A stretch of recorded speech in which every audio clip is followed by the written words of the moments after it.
The narrative of history appears to flow seamlessly. Each society constructs itself upon the foundations left by predecessors. Understanding deepens. Advancement moves steadily ahead.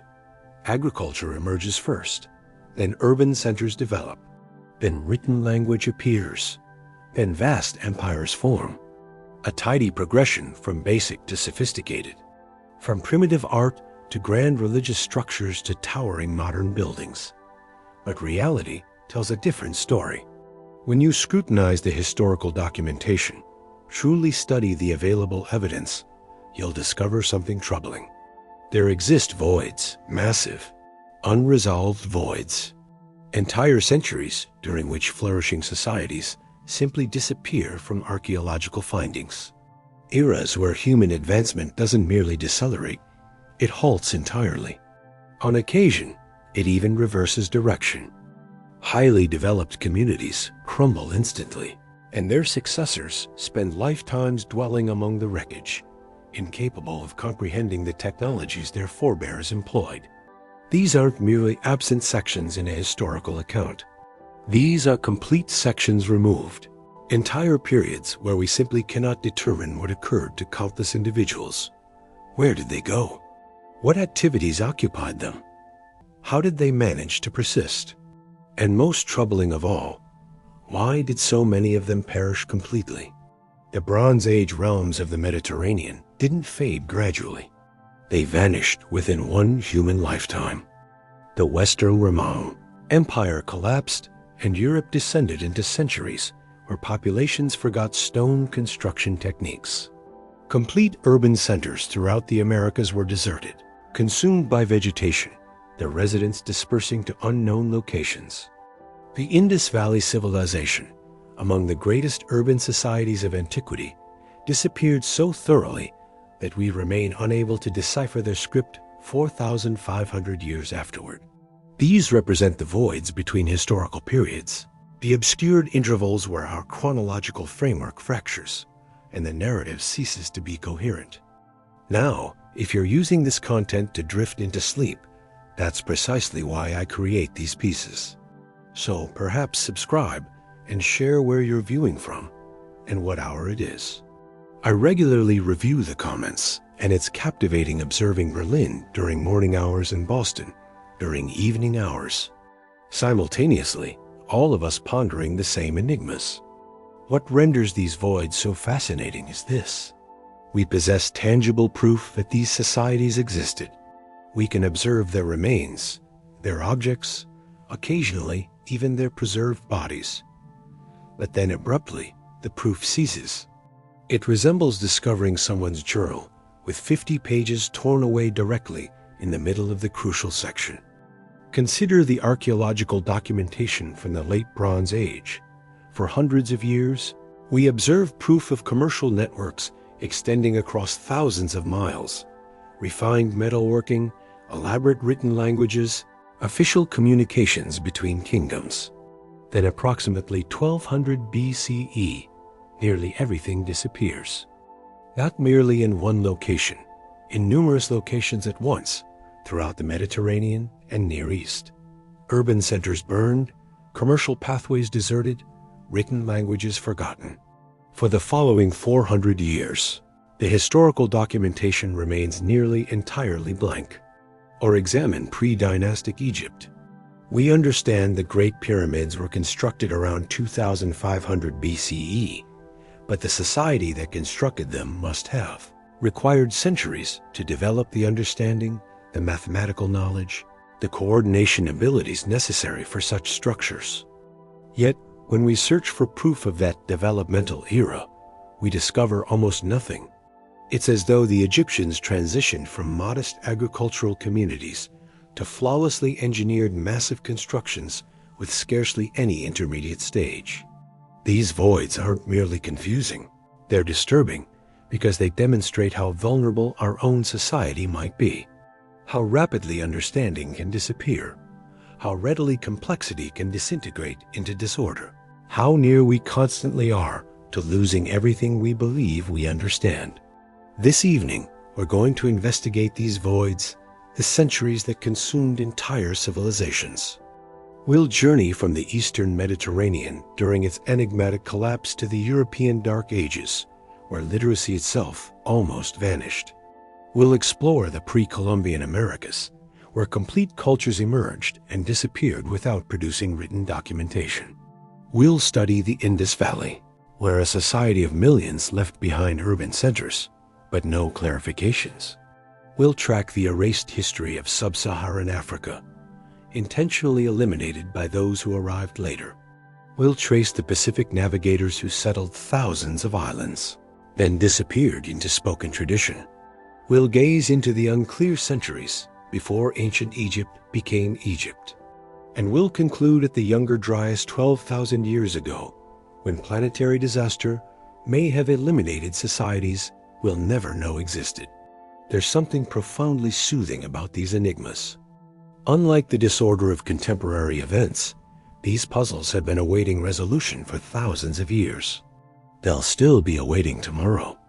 There's no pressure, no time limit, simply the peaceful reassurance of understanding that history is far more unusual and more incomplete than we typically acknowledge.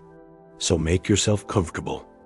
Allow the questions to flow over you, and let's walk together into the voids between history, where entire civilizations linger in obscurity, hoping someone will recall they existed.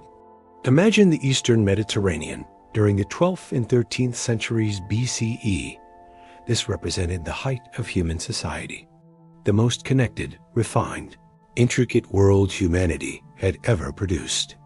The Egyptian New Kingdom governed the Nile with structures that would remain standing 3,000 years later. The Hittite Empire dominated Anatolia with formidable military forces and administrative accuracy. Mycenaean Greece prospered with royal complexes filled with precious metals and fighters whose stories would resonate through Homer's poems. The Minoans conducted commerce from their island sanctuary of Crete. Canaanites and their Phoenician successors navigated the Mediterranean, linking all these societies through commercial networks that extended from Afghanistan to Spain. Urban centers like Ugarit, Hattusa, Mycenae, and Pylos were major cities by ancient measures, some accommodating tens of thousands of residents. They possessed elaborate written languages, intricate governmental systems, expert artisans, organized military forces. They exchanged tin from Afghanistan, copper from Cyprus, amber from the Baltic, ivory from Africa. Their vessels transported wine, olive oil, fabrics, fragrances, armaments. Their official communications, written in Akkadian, the lingua franca of the Bronze Age world, demonstrate a degree of international diplomacy that wouldn't be equaled again for more than 1,000 years. And then within perhaps 50 years, between 1200 and 1150 BCE, everything collapsed. Not faded, not slowly changed, collapsed, urban centers burned, royal complexes were deserted, commercial networks fractured, written languages vanished, populations crashed. The refined international world of the late Bronze Age simply stopped existing. This wasn't similar to Rome's fall, which required centuries and produced successor kingdoms that maintained aspects of Roman culture.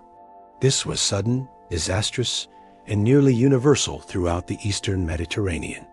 Within one human lifetime, society went dark, and it remained dark for 400 years. Here's what the archaeological documentation reveals, and it's alarming. Layer upon layer of devastation across numerous locations. Hattusa, the Hittite capital, burned with such intensity that limestone walls turned to glass. The royal complex at Pylos in Greece displays proof of urgent defensive measures immediately before it was destroyed. Ugarit, one of the great commercial centers of antiquity, was so completely destroyed that it was never reconstructed. The royal complex at Knossos in Crete, heart of Minoan society, deserted. Troy, level 7, destroyed. Megiddo in Canaan destroyed. Hazor destroyed. Ashkelon destroyed. The list continues. More than 40 major settlements display proof of violent devastation during this era. not distributed across centuries. Focused in just a few decades around 1200 BCE, as though something catastrophic swept through the Bronze Age world like a tidal wave, crushing everything in its path. But here's what's truly alarming. We don't understand what caused it. Or more precisely, we have too many theories and insufficient proof to distinguish between them. Because the Bronze Age collapse didn't merely destroy urban centers, it destroyed the capacity to document what occurred. When written languages vanished, so did the historical accounts that might have explained what went wrong. The most well-known theory involves the Sea Peoples. They appear in Egyptian documentation around 1200 BCE as a coalition of raiders and invaders arriving from the islands in the middle of the sea. Pharaoh Ramesses III fought them in a massive naval engagement around 1175 BCE and declared victory, but even Egypt was weakened. His temple carvings described them as a terrifying force that had already destroyed the Hittite Empire and multiple other kingdoms before reaching Egypt's borders. But who were the Sea Peoples?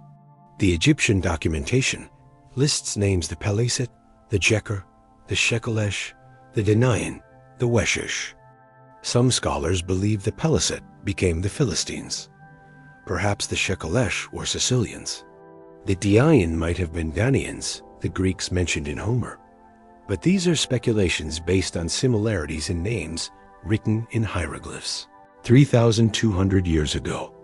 We don't understand where they originated, what language they used, or even if they were a unified group, or just a convenient Egyptian label for those barbarian raiders from the north. More troubling still, we don't understand if they caused the collapse or were a symptom of it. Because here's the thing about the Sea Peoples. They appear in the documentation after many of the major destructions. Hattusa burned before Ramesses III fought his great sea battle. The Mycenaean royal complexes were already destroyed or deserted. So were the Sea Peoples destroying societies? Or were they refugees from societies that had already collapsed for other reasons, desperately seeking new homes in a world falling apart? Some archaeologists believe climate change was the actual cause. Paleoclimate data reveals significant drought throughout the eastern Mediterranean around 1200 BCE. Tree ring studies from ancient timber reveal reduced growth. Pollen records indicate decreased rainfall. Lake levels dropped throughout the region. For Bronze Age societies that relied on agriculture to feed dense urban populations, sustained drought could have been catastrophic. Crop failures would have led to famine. Famine would have caused social unrest. Desperate populations might have become raiders. Commercial networks that relied on surplus production would have broken down. This makes sense until you realize that Bronze Age societies had dealt with droughts before. Egypt in particular had refined systems for managing Nile floods and dealing with lean years. The theory of climate change as the sole cause doesn't explain the sheer speed and thoroughness of the collapse. Droughts cause gradual decline, not the sudden destruction layers we observe in the archaeological documentation. Others point to systems collapse. The Bronze Age world was extraordinarily interconnected. Those commercial networks that seemed like such strengths were also vulnerabilities.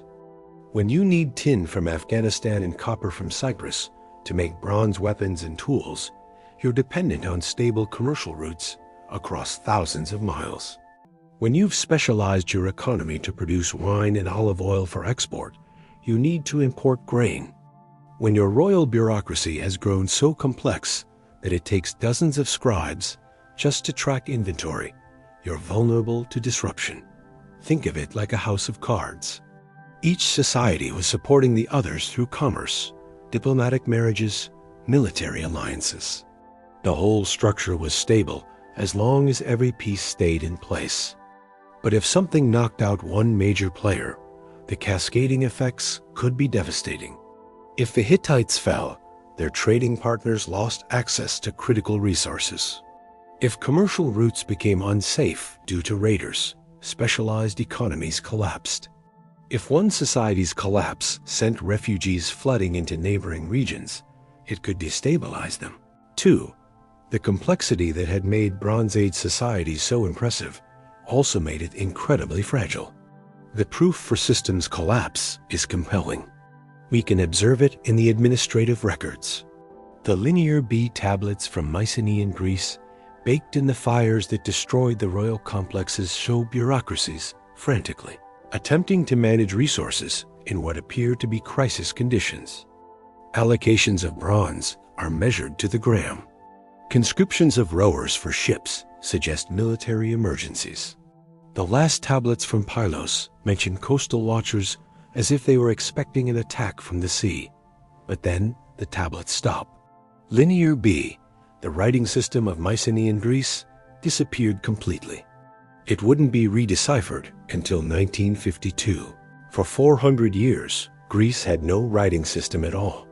The sophistication of royal administration, the careful record-keeping, the complex logistics that supported Mycenaean society, all gone. And not just gone temporarily. Vanished so completely that later Greeks had no recollection that writing had ever existed. When the Greeks adopted the Phoenician alphabet centuries later, they had to begin from nothing.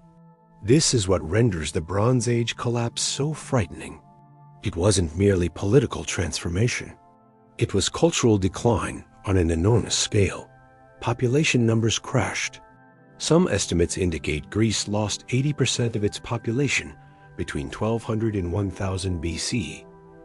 People deserted urban centers and returned to small agricultural communities.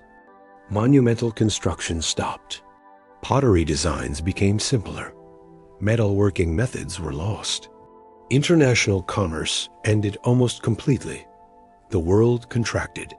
The cosmopolitan Bronze Age society that had connected 3 continents was replaced by isolated communities that barely understood what existed beyond the next valley. The historical documentation reveals this isolation. Egyptian pharaohs who had once communicated with kings across the known world now handled only local matters. The great diplomatic archives, like the Amarna letters that reveal the Bronze Age world at its peak, have no equivalent after 1200 BCE because there was no one left to write to. What's disturbing is what was lost permanently. We'll never understand most of what Bronze Age society accomplished because the collapse destroyed not merely the societies themselves, but the documentation of their achievements. Libraries burned. Oral traditions were disrupted when populations scattered. Technologies were forgotten when the experts who understood them died without transmitting their knowledge. Consider writing the linear script of the Minoans. Still undeciphered, the Luwian hieroglyphs of Anatolia barely understood. Whatever writing systems existed in Mycenaean outposts around the Mediterranean, lost. Even in places where writing survived, like Egypt, the collapse created voids. Egyptian chronology becomes unclear. The historical documentation is incomplete. We're missing sections of the story that would help us understand what occurred. And the collapse wasn't uniform. Some regions suffered more than others. Cyprus was devastated, but recovered relatively quickly. The Phoenician cities of the Levantine coast survived and even prospered, eventually expanding their commercial networks westward to establish Carthage. Egypt survived though weakened, but the Hittite Empire disappeared entirely. Mycenaean society ended. The great cities of the Syrian coast were destroyed. For these regions, the Bronze Age didn't merely end. It was erased so completely that its very existence became legendary. The recovery, when it finally arrived, required centuries. Greece remained in its dark age until around 800 BCE, when writing was reintroduced and population began to grow again. But the classical Greek society that emerged was fundamentally different from the Mycenaean society that preceded it. Different political systems, different religious practices, different economic organization. The Bronze Age royal economies, with their centralized control and bureaucratic complexity, were replaced by smaller city-states. The great royal complexes were remembered only in legends about Agamemnon and the Trojan War, stories that later Greeks thought might be pure fiction until archaeologists discovered that Troy and Mycenae were real places.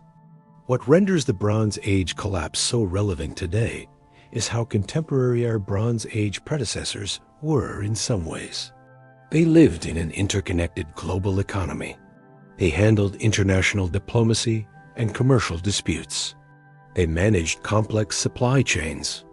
They built societies that seemed permanent, that had lasted for centuries. And then it all fell apart so quickly that the survivors couldn't fully explain what had occurred. Because here's the uncomfortable truth. We still don't understand the primary cause. Was it the sea peoples? Climate change? Systems collapse? Earthquake storms? New weapons technology that made the old military systems obsolete? A combination of all these factors. The academic debates continue because the proof is ambiguous. Different regions display different patterns of destruction and abandonment. Some sites display proof of earthquake damage. Others were clearly burned in military attacks.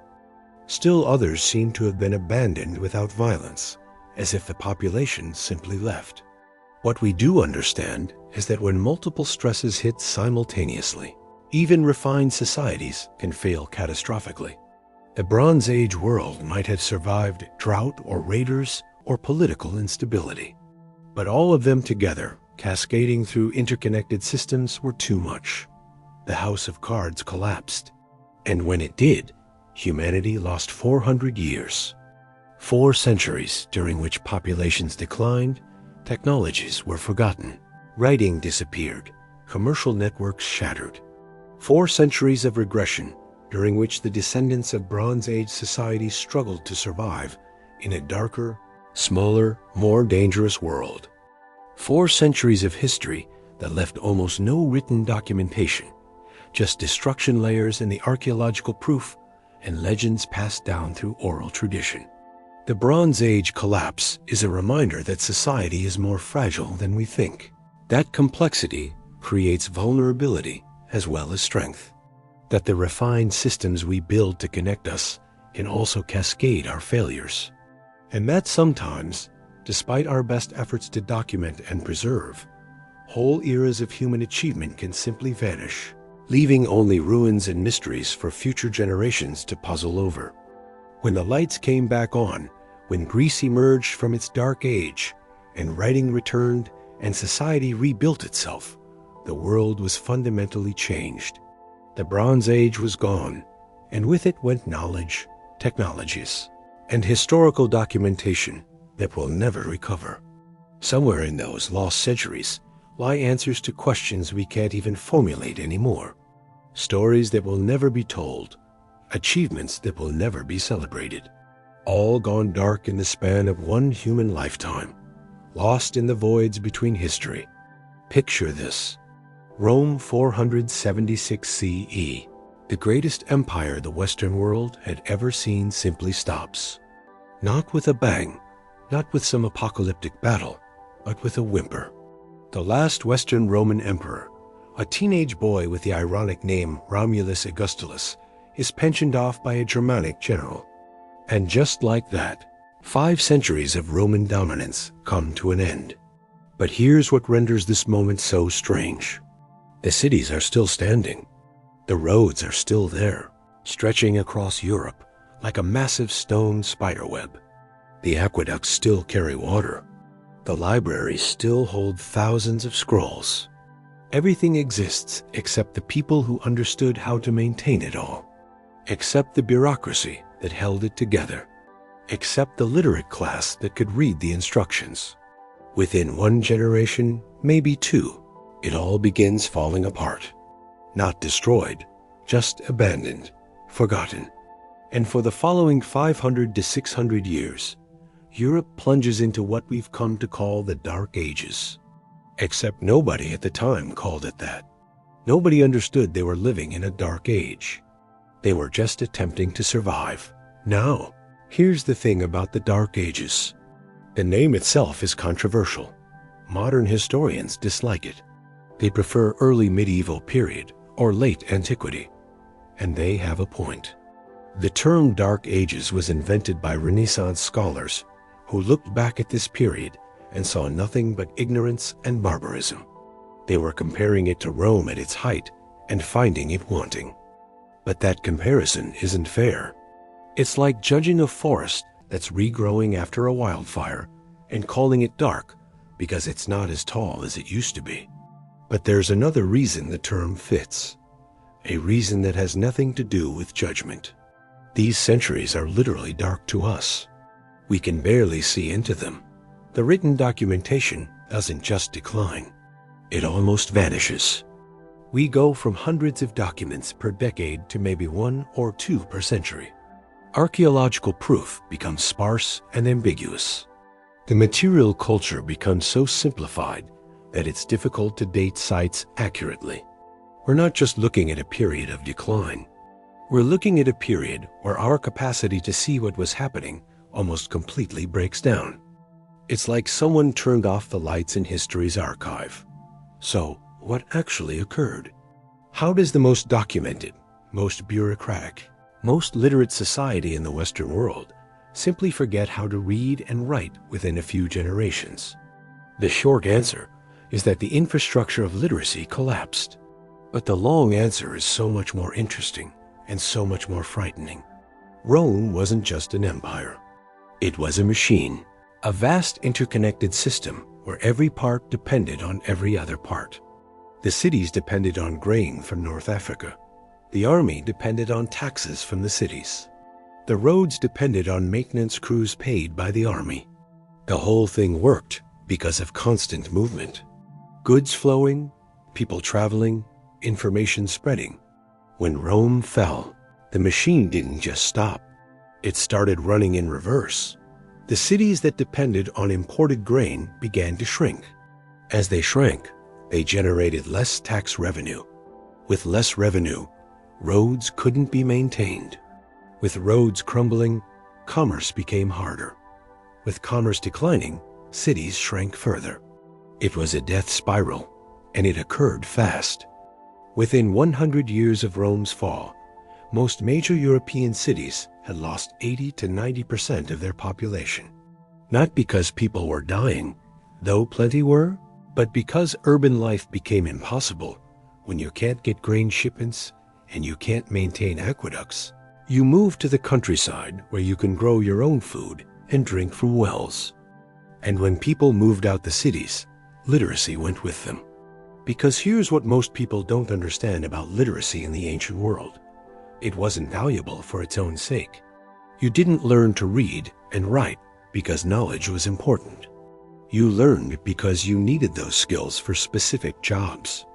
Government administration, tax collection, commercial negotiations, legal contracts, all urban professions, all dependent on a functioning economy. In the countryside, literacy was useless. Worse than useless, it was a waste of time. Why spend years learning to read Latin when you could be learning to farm, to smith, to build? The practical skills that kept you alive didn't require reading, so people stopped teaching it. Within 2 generations, the children of illiterate Romans became illiterate farmers, and their children had no memory that literacy had ever been important. But it wasn't just literacy that vanished. It was technical knowledge of all kinds.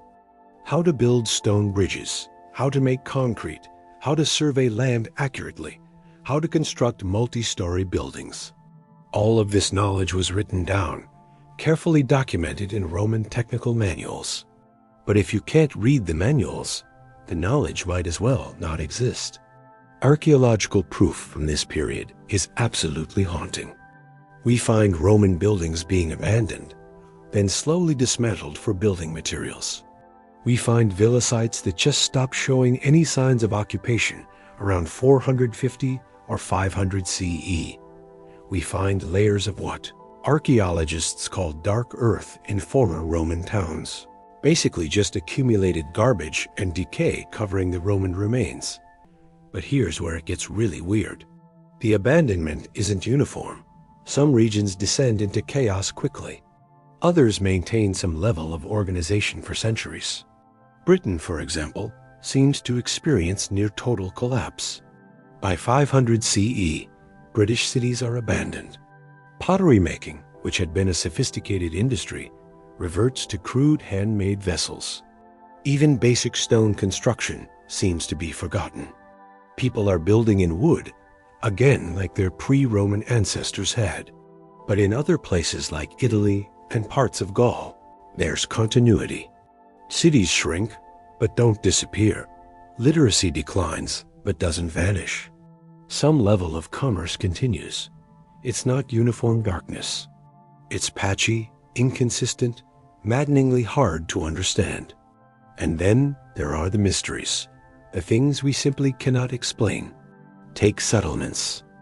During the height of the Dark Ages, roughly 600 to 800 CE, we have archaeological proof of thousands of small settlements across Europe, villages, hamlets, isolated farms. But we have almost no written documentation describing them. Who lived there? How were they organized? What did they believe? We can dig up their post holes and garbage pits, but we can't hear their voices. Some settlements show signs of careful planning. Rectangular buildings aligned in rows, suggesting some form of central authority. Others seem almost random, buildings scattered without pattern. Some have proof of commercial goods from hundreds of miles away. Others seem completely isolated. It's like attempting to understand modern society by examining only the trash we throw away. You can learn something, but you miss everything important. Then came the Vikings. Starting around 793 CE with the raid on Lindisfarne Monastery, Scandinavian seafarers began ranging across Europe and beyond. And here's what's so frustrating. We understand the Vikings were incredibly successful. They established commercial networks from Baghdad to North America. They founded cities that still exist today. They developed sophisticated shipbuilding techniques that allowed them to cross oceans. But we don't really understand how they did it. The Norse didn't start writing things down until they converted to Christianity centuries after their expansion began. Everything we understand about early Viking society comes from archaeological proof and much later sagas that are half legend, half history, and completely unreliable for dating or details. How did Norse society organize expeditions involving hundreds of men and dozens of ships? How did they navigate across open ocean without compasses? How did they maintain supply lines across thousands of miles? We have theories, educated guesses, but the truth is, we just don't understand. The Vikings left us their artifacts, but not their manuals. The only place where knowledge was being systematically preserved was in monasteries. As the Rumang world collapsed, the Christian church became the last institution with the resources and motivation to maintain literacy. Monks copied manuscripts, laboriously reproducing ancient texts by hand. Everything we understand about classical literature, we understand because some medieval monk thought it was worth copying. But here's the tragedy. The monks were selective. They preserved what they thought was important, which meant religious texts and works by Christian authors got priority. Pagan literature, scientific treatises, technical manuals, huge swaths of ancient knowledge were simply left to decay. We understand of hundreds of ancient texts that existed in the early medieval period, but don't exist now. We have references to them in surviving documents, but the works themselves are gone, and sometimes the preservation itself was destructive. Vellum, the specially prepared animal skin used for writing, was expensive. So monks would sometimes scrape off older text to reuse the vellum for new documents.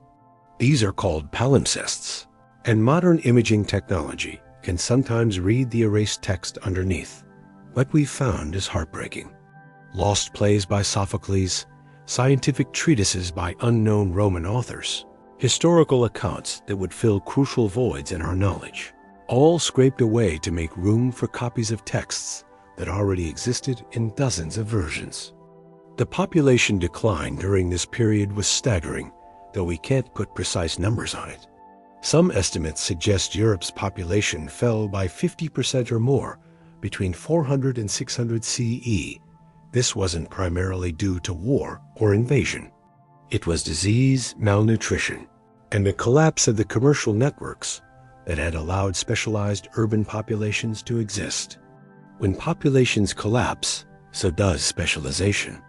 In a city of 50,000, you can afford to have full-time scribes, architects, engineers.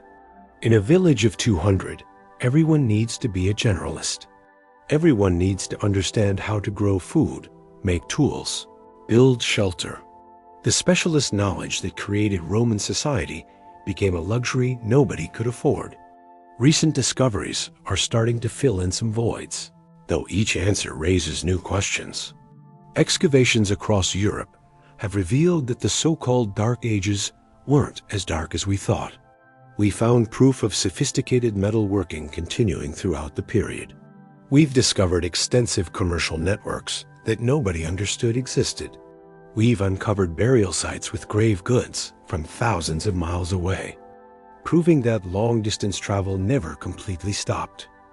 But these discoveries also highlight how much we've lost.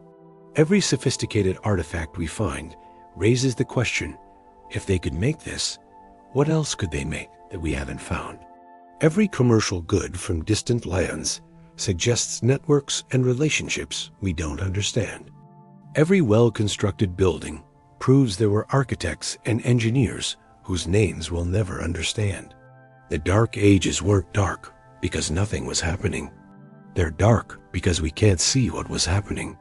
Somewhere between 400 and 1000 CE transformed completely. The world of city-states and empire gave way to the world of feudalism and monarchy. Classical culture died and medieval culture was born. Technologies were lost and different technologies were invented. Languages evolved. Populations migrated. Entire peoples appeared and disappeared, and we missed almost all of it. We're like someone watching a movie where 90% of the frames are missing. We can see the beginning and the end, but the transformation itself, the crucial middle part, is just gone. We understand Rome fell. We understand medieval Europe emerged. But how one became the other, the actual process of transformation, remains frustratingly unclear. This is the real mystery of the Dark Ages, not that society declined. Societies decline all the time. The mystery is how thoroughly the historical documentation was lost. How does a literate society become illiterate? How does technical knowledge simply vanish? How do entire centuries pass with barely any documentation? The answer seems to be that society is more fragile than we think, that the infrastructure supporting knowledge, literacy, and documentation isn't natural or inevitable. It has to be actively maintained. And if it isn't, it collapses faster than anyone would believe possible. Within a generation or two, skills that took centuries to develop can be completely forgotten. Within a few decades, mighty cities can be abandoned and reclaimed by wilderness. The Dark Ages are a warning written in absence. They tell us that history isn't inevitable, that progress isn't permanent, that the things we think are fundamental to society can vanish almost overnight if the systems supporting them collapse. They're dark not just because we can't see into them, but because they show us how quickly the lights can go out, how easily centuries of accumulated knowledge can be lost, how rapidly a refined society can forget almost everything it once understood. And somewhere in those lost centuries, people lived, loved, struggled, and died. They had stories we'll never hear, accomplishments we'll never understand about, innovations that died with them. They aren't dark because they were ignorant. They're dark because we are. We're the ones who can't see. We're the ones who lost the documentation. The question isn't whether the Dark Ages were really dark. The question is, what else have we lost without even understanding it was there? Now, let's talk about a void in history that's much closer to home. One that's particularly frustrating because it occurred recently enough that we should understand what occurred. but vast sections of it remain complete blanks. The Americas before European contact. And here's what renders this void so maddening. We're not talking about attempting to piece together what occurred 10,000 years ago. We're talking about thriving societies that existed just 500 to 600 years ago. Cities with populations in the tens of thousands. Complex societies with extensive commercial networks. And yet, for huge stretches of this history, we understand almost nothing, because here's the thing about pre-Columbian America. When the first Europeans arrived, they found what looked like a mostly empty continent. Scattered indigenous groups, yes, but vast regions that appeared virtually uninhabited. Early colonists saw this and assumed the Americas had always been sparsely populated. This became the dominant narrative. The New World as a pristine wilderness, barely touched by human hands. But archaeology tells a completely different story. The proof suggests that on the eve of European contact, the Americas were home to somewhere between 50 and 100 million people. That's not a minor population. That's comparable to Europe's population at the same time. These people lived in cities, built monumental architecture, created complex agricultural systems, and developed sophisticated social organizations. Then, within a century of European contact, maybe 90% of them were gone, and they took their history with them. Start with Cahokia. Most people have never heard of it, but around the year 1050, it was the largest city in North America. Not the largest indigenous city, the largest city, period. Bigger than London, bigger than Paris. A sprawling metropolis near modern day. St. Louis, with a population estimated at 10,000 to 20,000 people, maybe more. The archaeological proof suggests the actual urban area might have housed 40,000 people at its peak. Think about that for a moment. 40,000 people living in a planned urban center with distinct neighborhoods, massive earthen pyramids, and a sophisticated understanding of astronomy and engineering. The largest mound at Cahokia, Monk's Mound, covers 14 acres at its base and rises 100 feet high. It contains roughly 22 million cubic feet of earth, all moved by hand, one basket at a time. This is more earth than the Great Pyramid of Giza, and it's just one of over 120 mounds that once stood at the site. The city was laid out with precise alignments to solar events.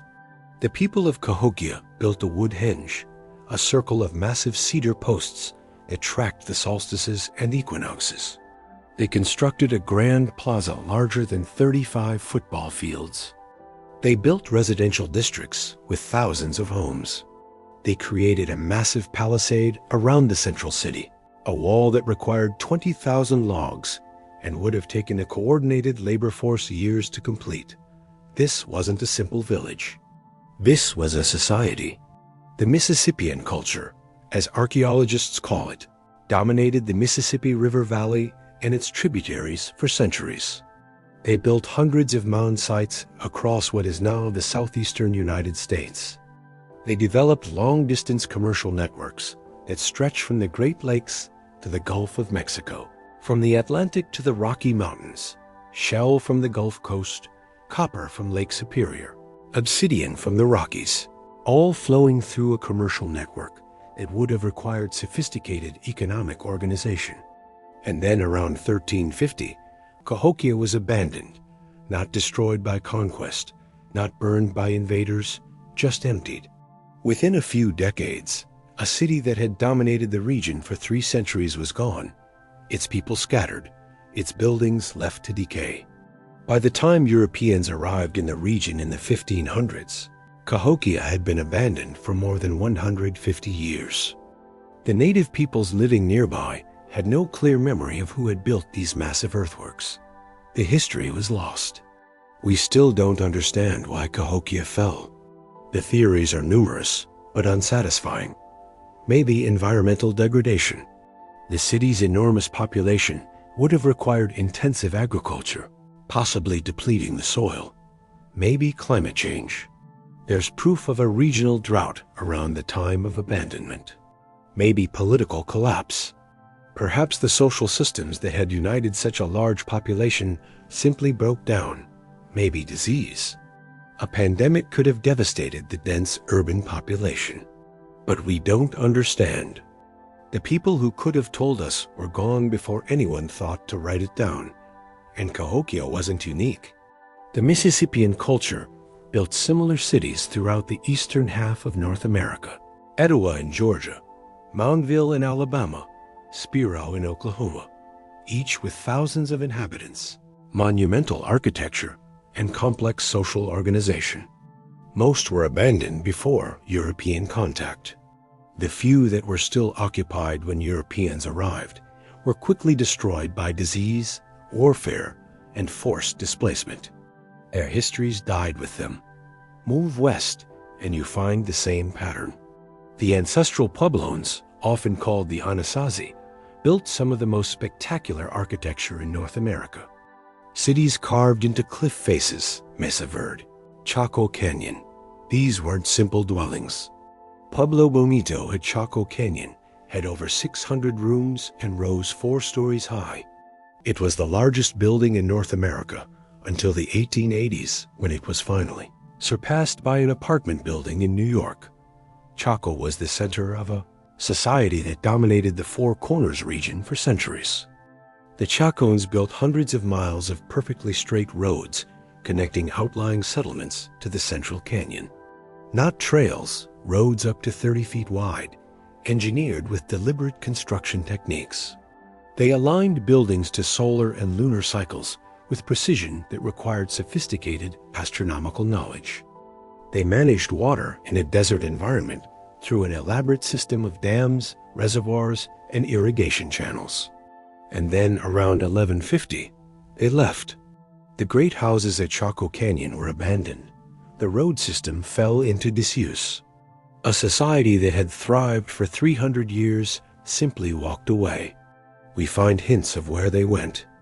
Modern Pueblo peoples are clearly their descendants, carrying forward aspects of their culture, language, and traditions.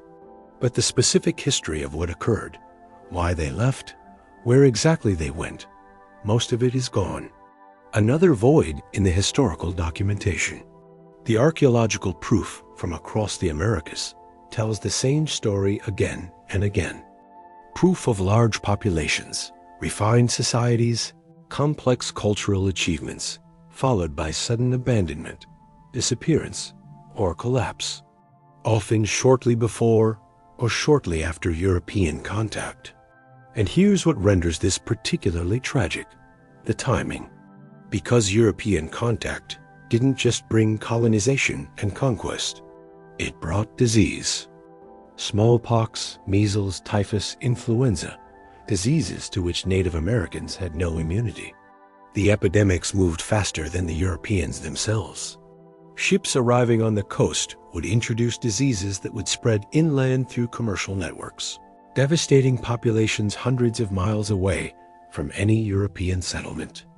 By the time colonists pushed into the interior, they were often moving through lands that had been depopulated by diseases that had arrived years or even decades earlier.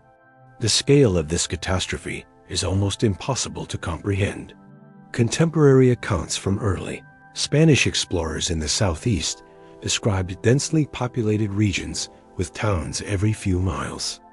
The Spanish chronicler Hernando de Soto, traveling through the southeast in 1540, described thriving towns, abundant agriculture, and large populations.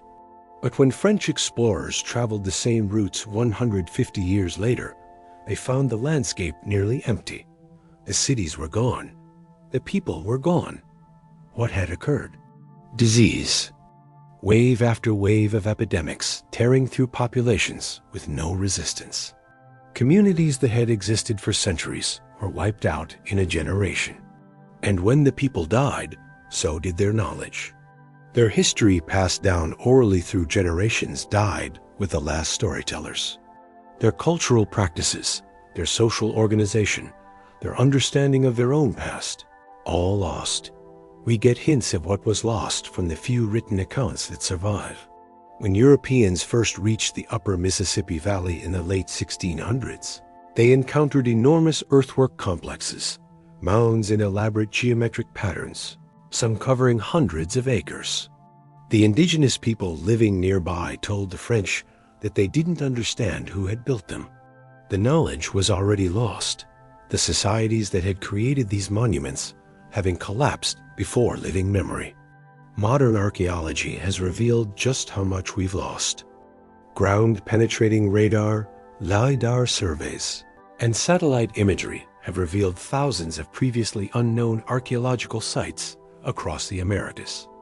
In the Amazon, which was long thought to be pristine wilderness, LiDAR has found proof of massive pre-Columbian settlements, earthworks covering thousands of square miles, proof of sophisticated agricultural systems supporting large populations, cities in the jungle that were abandoned and reclaimed by the forest before Europeans ever reached them. In North America, surveys have revealed that the earthwork complexes are far more extensive than previously thought. The Newark earthworks in Ohio, built by the Hopewell culture around 100 CE, covers nearly 4 square miles. It includes precise geometric shapes, circles, squares, and octagons aligned to astronomical events. This required not just labor, but sophisticated mathematical and astronomical knowledge. And we have no written documentation explaining why they built it, what it meant to them, how they organized the labor, how they maintained these sites for centuries. Population estimates for pre-Columbian North America keep rising as archaeology reveals more proof of settlement. Current estimates suggest there may have been 5 to 10 million people living north of Mexico before European contact. Most of them living in complex societies with social hierarchies, commercial networks, and cultural achievements that rivaled anything in Europe at the time. And we understand almost nothing about the specific history of most of these societies, who their leaders were, what their belief systems entailed, how they organized their economies, what stories they told about their own origins. The void in our knowledge is staggering.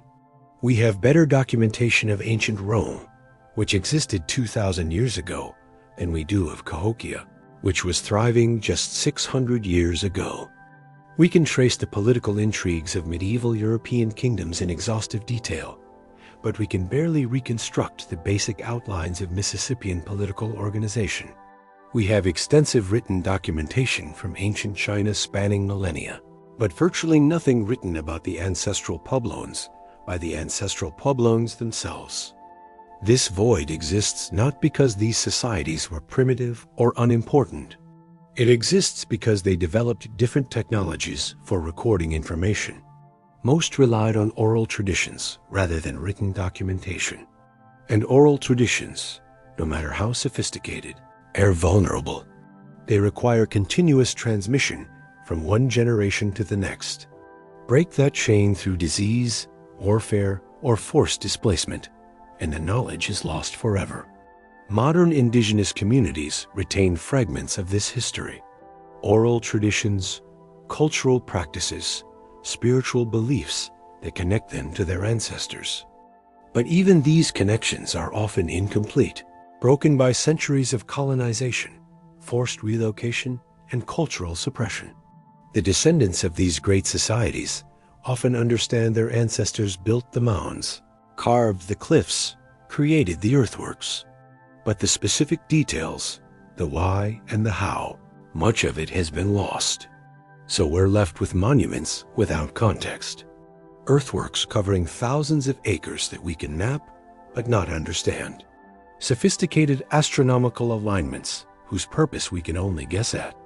Commercial networks spanning a continent whose economic organization remains mysterious. Cities that house tens of thousands whose social structures are barely understood.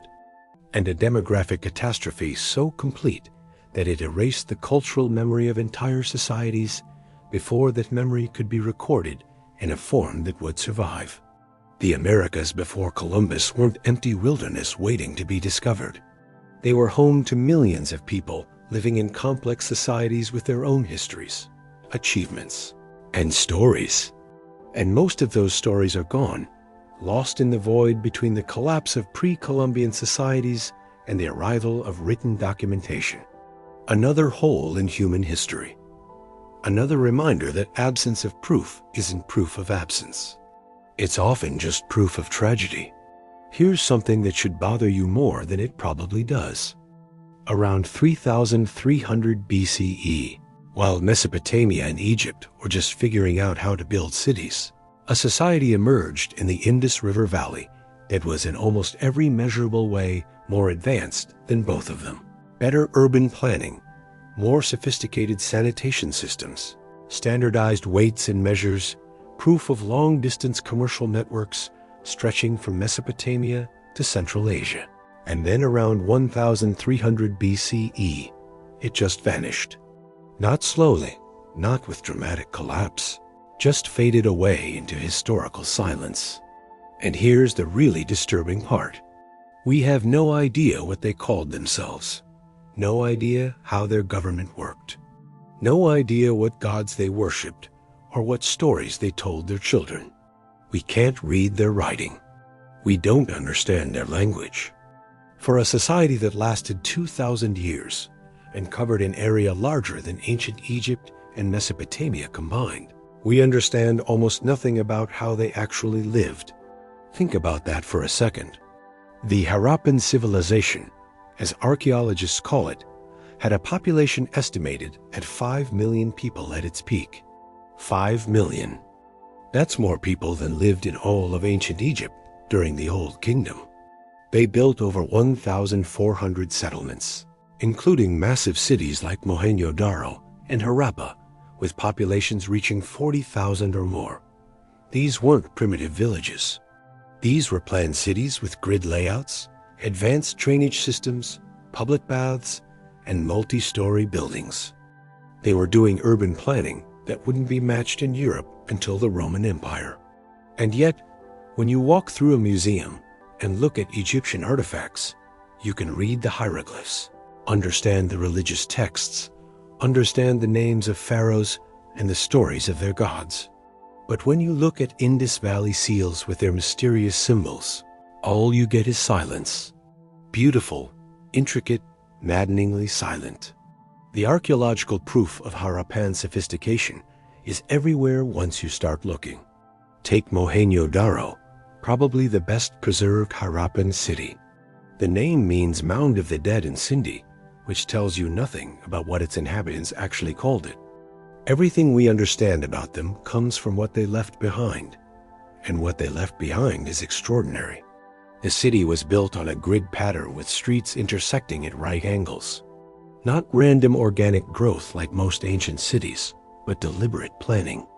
Main streets running north-south, secondary streets running east-west, creating uniform city blocks. Buildings constructed with standardized fired bricks, all in the exact same ratio of dimensions. This wasn't just one architect's vision. This was a civilization-wide standard that lasted for centuries across hundreds of settlements. Someone had to establish those standards. Someone had to enforce them. But we have no idea who. No palaces, no temples clearly identified as religious centers, no monuments to powerful kings, no inscriptions proclaiming great victories or divine authority. And then there's the drainage system. Every house in Mohenjo-Daro was connected to a sophisticated network of covered drains running along the streets. Bathrooms with toilets, wells for fresh water, the Great Bath. A massive public bathing complex with waterproof walls and a complex drainage system. This level of civic infrastructure suggests centralized planning and maintenance. You don't build citywide sanitation systems without administrative organization, without taxes or labor systems, without someone making decisions about where drains go and how they're maintained. But there's no archaeological proof of the kind of administrative buildings you'd expect. No massive temple complexes like in Mesopotamia. No giant palace compounds like in Egypt. Just uniform housing, well-planned streets, and this incredible infrastructure that somehow maintained itself for 1,000 years, without leaving obvious traces of the government that must have created it. The Indus script makes everything worse, not better, worse. Because we understand they had writing. We have over 4,000 inscribed objects, mostly small seals showing animals, human figures, and sequences of symbols. The script appears on pottery, copper tablets, and those famous steatite seals that probably served as markers of ownership or identity. The symbols are beautiful, consisting of about 400 distinct signs, suggesting a logographic writing system like Egyptian hieroglyphs or Mesopotamian cuneiform. But here's the problem. The inscriptions are incredibly short. Most contain fewer than 5 symbols. The longest known inscription has only 26 symbols. This makes decipherment nearly impossible.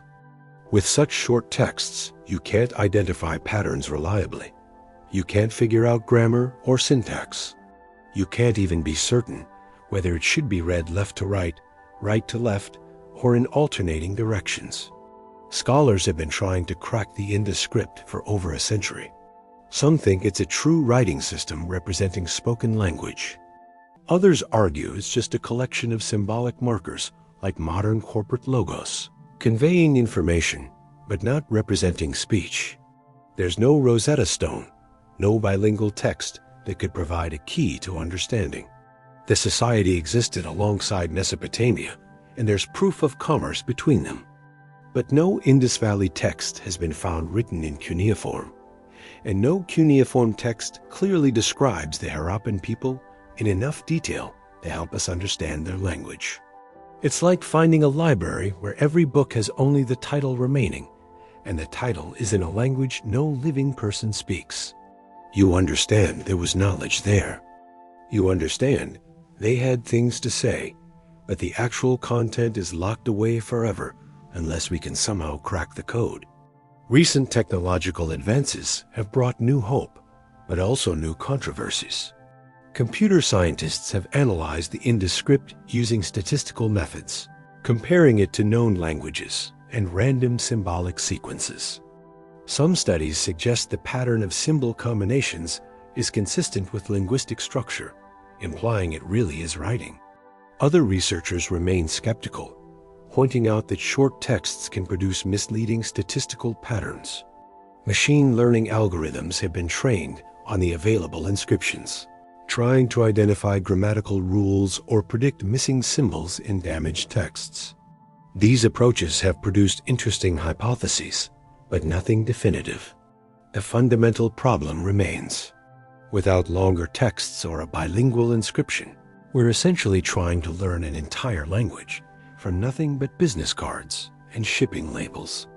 And this void in understanding extends to everything about Harappan society. We find standardized weights and measures suggesting regulated commerce and trade, but no clear proof of markets or merchant quarters. We see elaborate jewelry and art objects indicating specialized craftspeople and social differentiation, but no obvious palaces or elite residences that would show clear hierarchies. The uniformity of housing is actually striking. Unlike in Mesopotamian cities, where elite homes cluster near temples or Egyptian settlements with obvious distinctions between administrator housing and worker quarters, Harappan cities show remarkably similar structures across most of the site. Sure, some houses are bigger than others, but there's nothing like the massive palatial compounds you'd expect in a society this large and sophisticated. This has led to wild speculation about Harappan governance. Some scholars have proposed they had a more egalitarian social structure, perhaps ruled by merchant councils rather than kings. Others suggest they were controlled by a priest class whose power was spiritual rather than military, which would explain the lack of obvious palaces, but presence of structures like the Great Bath that might have had ritual significance. A few have even proposed they had no centralized government at all, that somehow they maintained their standardization and infrastructure through cultural consensus and tradition rather than top-down authority. But these are all guesses.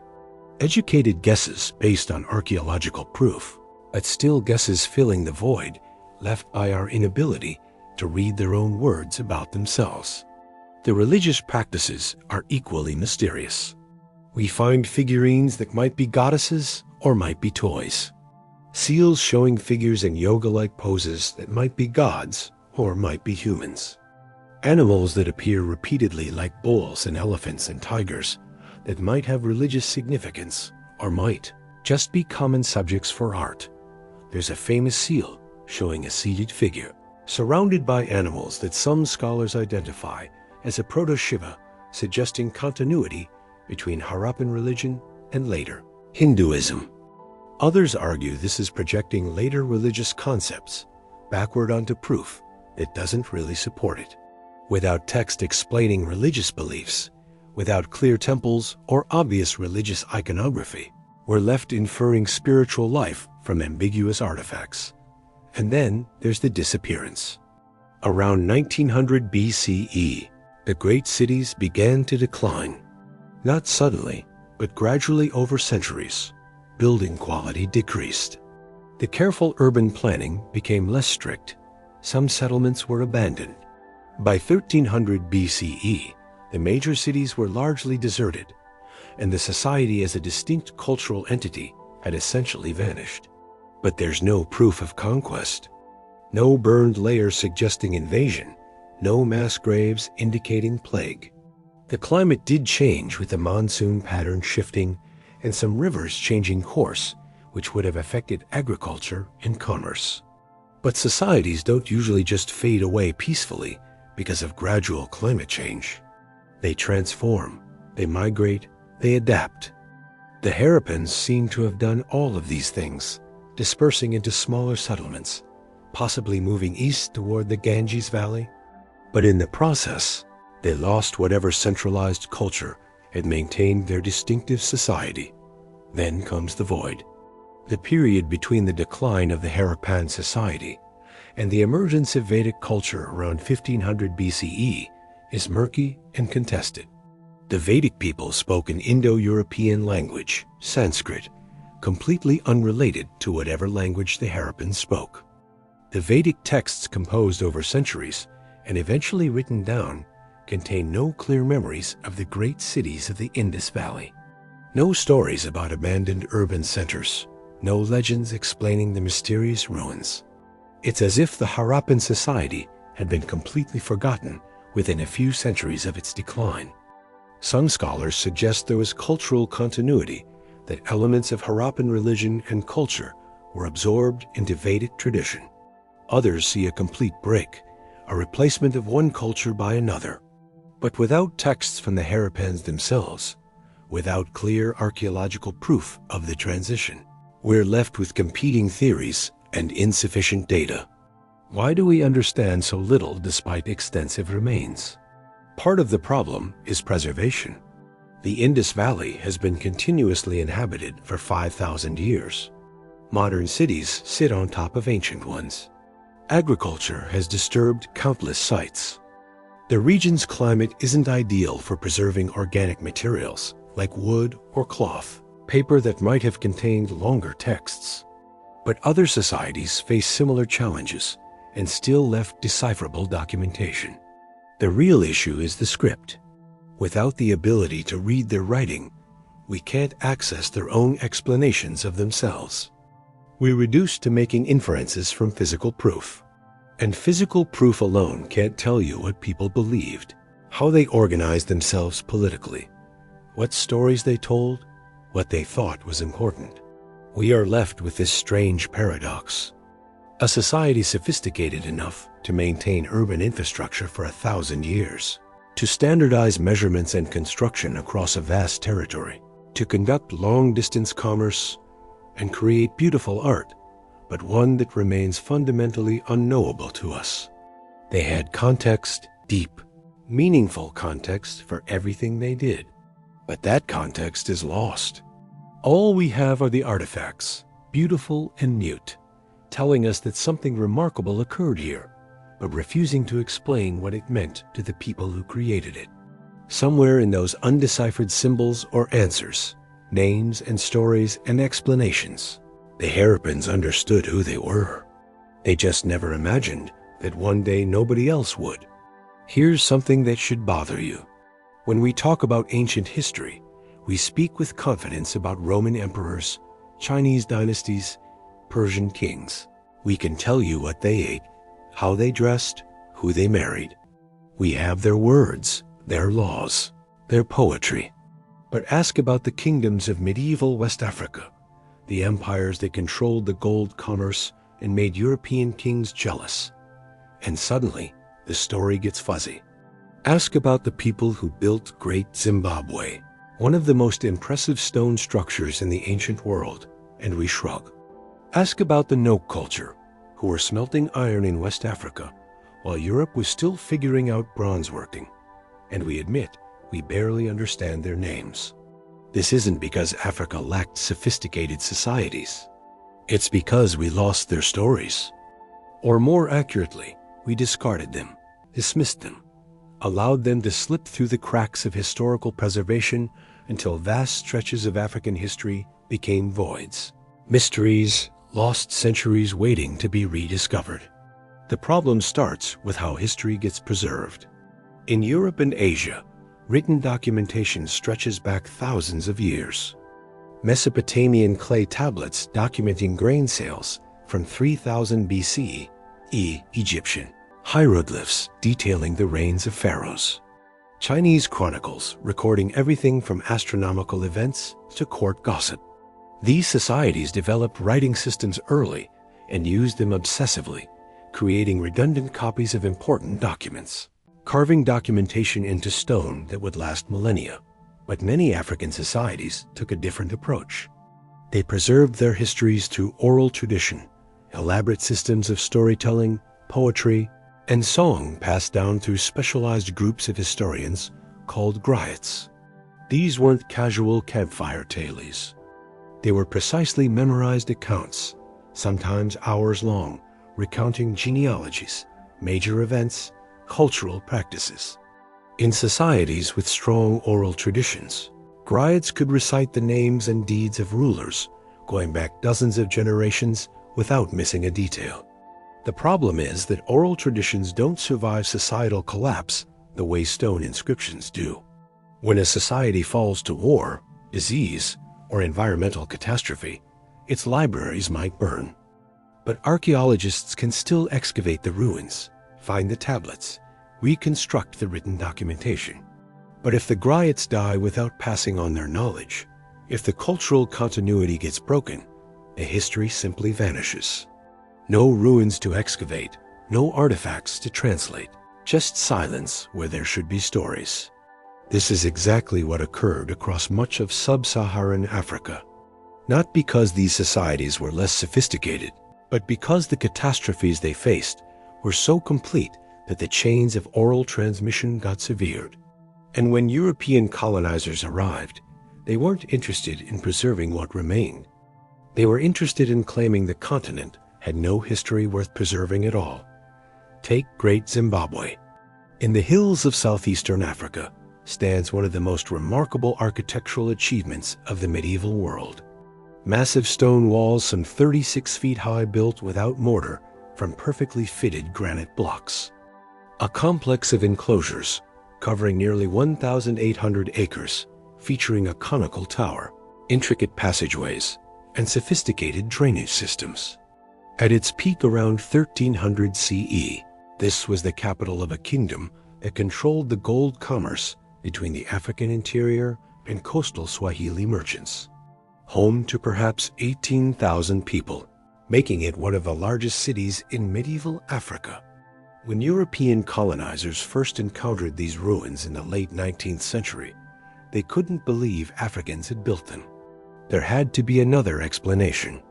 They claimed the structures were Phoenician, built by King Solomon's miners, constructed by lost Arab traders. Anything except the obvious truth that indigenous African peoples had created a sophisticated stone-building society. This wasn't just racist dismissal, though it was certainly that. It was erasure. By denying that local peoples could have built Great Zimbabwe, colonizers justified erasing the oral histories that still existed, the traditions that could have told us who these builders were, how their society functioned, why they eventually abandoned this magnificent city. Instead of preserving and recording these accounts, colonial authorities actively suppressed them. The result is that even now, more than a century after archaeologists definitively proved Great Zimbabwe was built by indigenous Africans, we still don't understand crucial details about the society that created it. We don't understand the builder's name for their city. We don't understand the titles of their rulers or the organization of their government. We have only fragments of their commercial networks, hints of their religious practices, questions without answers about why such a powerful kingdom left no written documentation and eventually faded from prominence. The kingdom of Kush tells a similar story, but with an added layer of tragic irony. For over 1,000 years, from around 1070 BCE to 350 CE, the Kushian society thrived along the Nile in what is now Sudan. At various times they conquered and ruled Egypt itself. Kushite pharaohs of the 25th dynasty controlled one of the most powerful empires in the ancient world. They built pyramids, not copies of Egyptian designs, but their own distinctive style, steeper and more numerous. They developed their own writing system, Meroitic script, which we found on temples, tombs, and everyday objects. Here's the tragedy. We can't read it. Despite decades of effort by linguists and archaeologists, Meroitic script remains largely undeciphered. We understand it's not related to Egyptian hieroglyphs, though it borrowed some symbols. We can identify names and a few words, but full texts remain opaque, locked away by the simple fact that when the Kushite kingdom fell, apparently nobody survived who could teach the script's meanings to later generations. Think about what we've lost. Imagine if we couldn't read ancient Greek or Latin. Imagine if all of Roman history was a mystery. All of Greek philosophy lost because nobody remembered how to decode the letters. That's the situation with Kush. We have their monuments, their artifacts, their cities. We understand they were sophisticated, powerful, culturally rich, but their own words, their own accounts of their history remain silent, a void we may never be able to fill. The No culture presents an even more perplexing mystery. Starting around 1500 BCE, in the Jos Plateau of what is now Nigeria, somebody began creating distinctive terracotta sculptures, elaborate human figures with stylized features, detailed hairstyles, ornate jewelry. These weren't crude figurines. They were sophisticated artwork showing technical mastery and consistent artistic traditions. More importantly, the Nok were smelting iron by 1000 BCE, making them among the earliest ironworking cultures in the world. They skipped the Bronze Age entirely, moving directly from stone tools to iron implements. This suggests either independent innovation, which would be remarkable, or contact with ironworking cultures from elsewhere, which would rewrite our understanding of ancient commercial networks.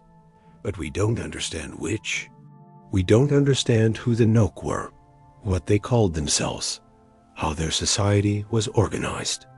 We don't understand if they had writing, though no examples have survived. We don't understand their language, their mythology, their political structures. All we have are their remarkable sculptures scattered across a region that was later disrupted by migrations, state formations, and eventually colonial conquest. Whatever oral traditions might have preserved Nok history were lost in the turbulence of the following millennia. The pattern repeats across the continent. Medieval West African empires like Ghana, Malay, and Songhai controlled commercial networks spanning thousands of miles amassed wealth that made them legendary even in distant Europe. The Mali Empire's ruler, Mansa Musa, famously crashed the gold market in Cairo during his pilgrimage to Mecca in 1324 by spending so lavishly that gold prices didn't recover for years. We understand this occurred because Arab scholars documented it. We have outside observers' accounts of these kingdoms' wealth and power. But internal documentation, the day-to-day functioning of these empires, the perspectives of their own historians, these are frustratingly fragmentary. We understand the names of some rulers, the outlines of some wars and successions, but vast periods remain obscure. understood only through archaeological inference and the scattered accounts of foreign visitors. Part of this void is natural historical loss, but part is deliberate destruction. When colonial powers carved up Africa in the late 19th century, they weren't interested in preserving indigenous historical traditions. They were interested in claiming that Africa had no history, no societies worth respecting, no accomplishments that would complicate the narrative of European superiority. Libraries were burned, not accidentally, but systematically. Oral historians were dismissed as unreliable, their carefully preserved traditions discarded as primitive mythology. Archaeological sites were looted for objects to fill European museums, with no regard for context or preservation of knowledge. And perhaps most insidiously, African children were taught that their ancestors had no history. That society began when Europeans arrived, that anything impressive on the continent must have been built by outside influences. The consequences of this erasure are still felt today. Entire centuries of African history remain shadowy, understood only through fragmentary proof and archaeological guesswork. We understand sophisticated societies existed. We can see their artifacts, their architecture, their influence on surrounding regions. But their stories, their own accounts of who they were and what they achieved, these are often lost. But here's where the story starts to turn hopeful. Because unlike some historical voids where proof simply doesn't exist anymore, much of African history isn't lost. It's just been ignored, dismissed, waiting to be properly studied and preserved. Recent decades have seen an explosion of archaeological work across Sub-Saharan Africa, revealing complex societies that colonial-era scholarship claimed didn't exist. In southern Africa, excavations have uncovered extensive commercial networks dating back over 1,000 years, with goods from as far away as China and India showing up in local settlements. In West Africa, ancient cities like Gengino are rewriting our understanding of urban development, showing sophisticated city planning centuries before contact with Islamic or European societies. In East Africa, researchers are documenting the Swahili coastal cities that mediated commerce between the African interior and the Indian Ocean world, creating a unique fusion culture that was neither purely African nor purely Arab, but something distinctive and sophisticated in its own right. And linguists are working with remaining oral traditions, carefully recording and analyzing the historical information they contain, cross-referencing with archaeological proof to build more complete pictures of the past. Perhaps most importantly, there's growing recognition that the absence of written documentation doesn't mean the absence of history. Oral traditions, when properly studied and contextualized, can preserve remarkable amounts of accurate information across many generations. Archaeological proof, from settlement patterns to artifacts to environmental data, can reconstruct societal structures, even without written documents. The lost centuries of African history aren't necessarily lost forever. They're just harder to access, requiring more careful work, more respect for different forms of historical preservation, more willingness to challenge old assumptions about what counts as legitimate historical proof. Every year brings new discoveries. Ancient cities emerging from jungle vegetation, genetic studies revealing unexpected migration patterns, linguistic analysis showing cultural connections nobody had suspected.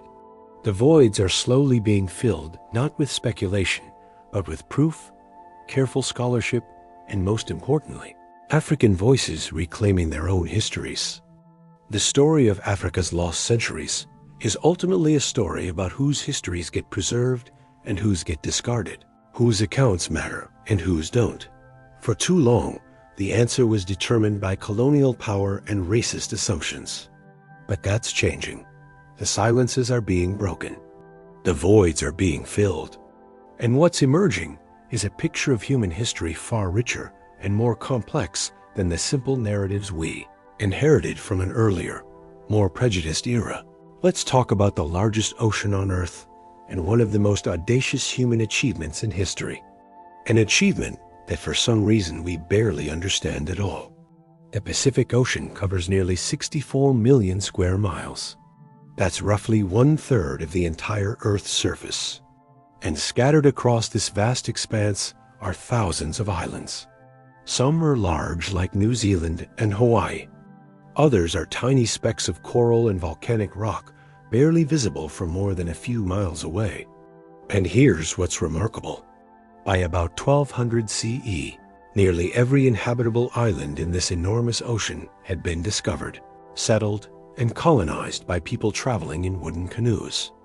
No compasses, no sextants, no GPS, just outrigger canoes, knowledge of stars and currents, and an almost incomprehensible amount of courage.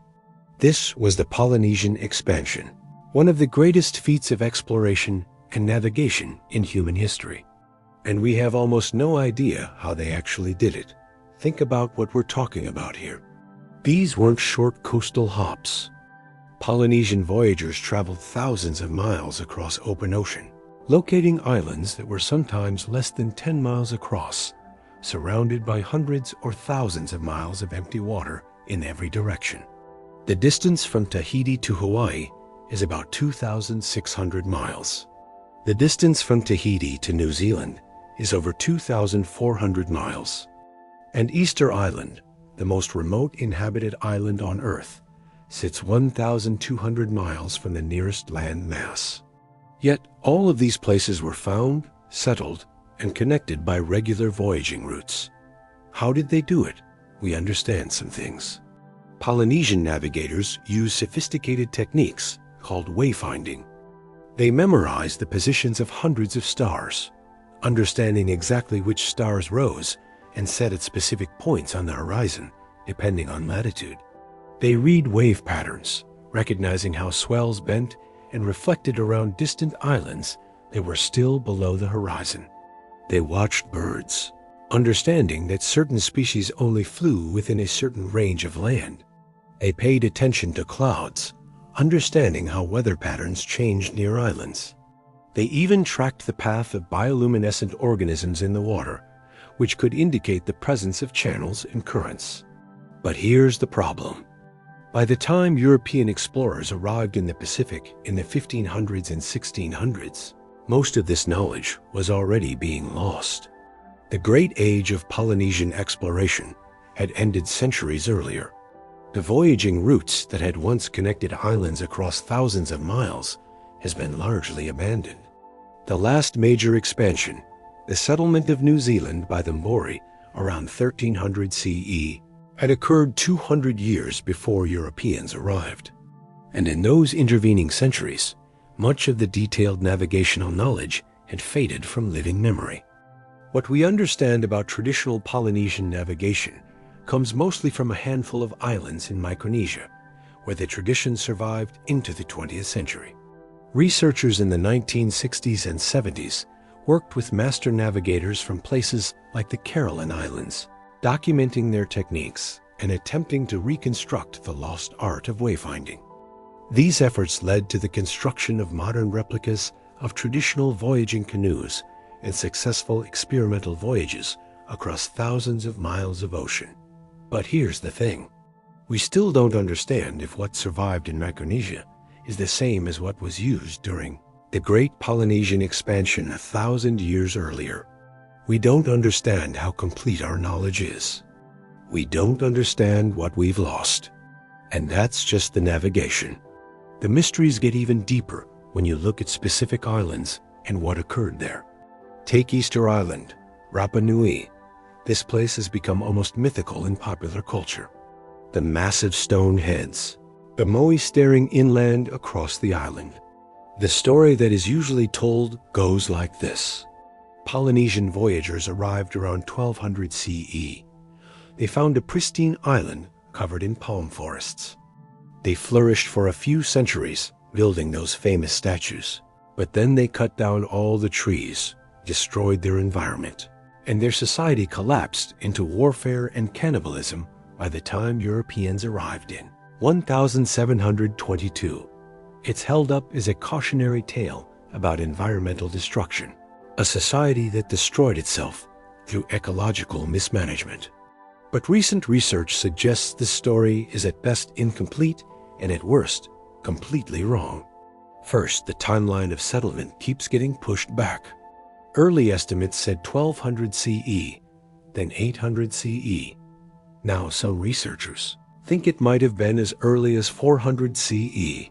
That would mean the Rapa Nui society lasted over 1,000 years before European contact, not just a few centuries. Second, the environmental collapse narrative is being questioned. Yes, the palm forest disappeared, but new proof suggests this might have been partly due to rats that arrived with the Polynesian settlers, not just human deforestation. The rats ate the palm nuts, preventing regeneration. Without the palms, the ecology changed, but it didn't necessarily collapse. Third, the warfare and cannibalism story comes almost entirely from European accounts, written after European diseases had already devastated the island population. We're looking at society and collapse due to introduced diseases, and literally making up stories about what occurred before contact. What was Rapa Nui society actually like at its height? We don't really understand. We understand they carved and moved hundreds of massive stone statues, some weighing over 80 tons. We understand they developed a unique writing system called Rongorongo, one of only a handful of independently invented writing systems in human history. We understand they built sophisticated stone platforms called Ahu and created intricate rock art. But we don't understand what their social structure looked like, how their economy functioned, or why they stopped making statues sometime in the 1600s. The details of their rise, their flourishing, and their transformation before European contact remain largely mysterious, and Easter Island isn't unique. Take Nan Madol. If you haven't heard of it, don't worry. Most people haven't. It's located on the island of Pohnpei in Micronesia, and it's one of the most extraordinary archaeological sites in the Pacific, maybe the world. Nan Madol is sometimes called the Venice of the Pacific.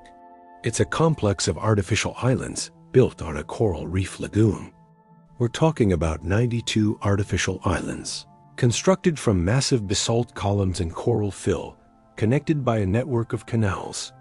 The whole complex covers over 200 acres. Some of the basalt columns used in construction weigh up to 50 tons. And all of this was built without metal tools, without wheels, without draft animals on a remote island in the middle of the Pacific Ocean. When was it built? We think construction began around 1200 CE and continued until about 1500 CE. Who built it? The Sub-Saharan dynasty. Apparently a ruling family that controlled Pohnpei and surrounding islands. Why was it built? Nobody really understands. The traditional explanation is that it was a ceremonial and administrative center. But the sheer scale of construction suggests something more. Some of the artificial islands were clearly residential. Others seem to have been ritual sites. One island contains structures that look like they might have been tombs. The whole complex is oriented according to astronomical alignments that we don't fully understand. And here's what's really weird. When European explorers first encountered Nan Madol in the 1820s, it was already abandoned. The local Pohnpeians told the Europeans that the city had been deserted for generations, that nobody lived there anymore. The Sub-Saharan dynasty had fallen centuries earlier, overthrown by a legendary warrior named Isokalekel. But the details of what occurred, why the city was abandoned, what life was like when it was thriving, all of that was already lost to living memory. Modern archaeology at Nan Madol has been limited. It's remote, difficult to access, and the site is deteriorating. Rising sea levels are threatening the structures. But even in its ruined state, Nan Madol raises profound questions. How did a relatively small island society mobilize the labor to build such a massive complex? Where did the engineering knowledge come from? And what occurred to make them abandon it? These kinds of mysteries repeat across the Pacific. On Fiji, There are massive hill forts that speak to periods of intensive warfare we understand almost nothing about. On Tonga, there are enormous stone structures called langi that were royal tombs, but we don't understand much about the dynasties that built them. On Samoa, there are star mounds whose purpose remains debated. And then there's the mystery that really challenges our understanding of Pacific history: the sweet potato. The sweet potato is a South American plant. It originated in the Andes.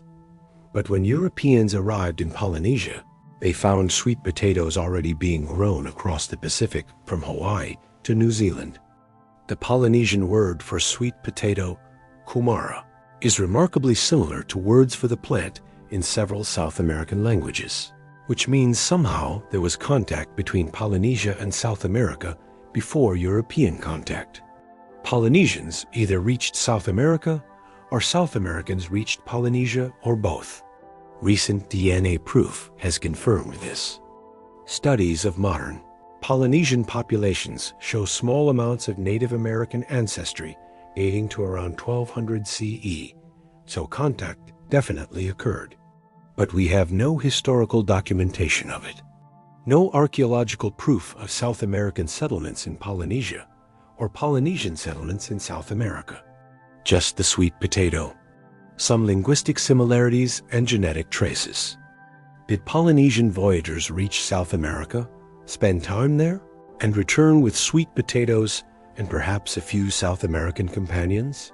Did South American mariners, perhaps from the sophisticated seafaring cultures of coastal Peru, venture west and reach Polynesian islands? We don't understand. Both seem almost impossibly difficult, but we understand one or both occurred. This is what's so frustrating about Pacific history. We understand that extraordinary things occurred. We can see the proof, but we don't understand the details.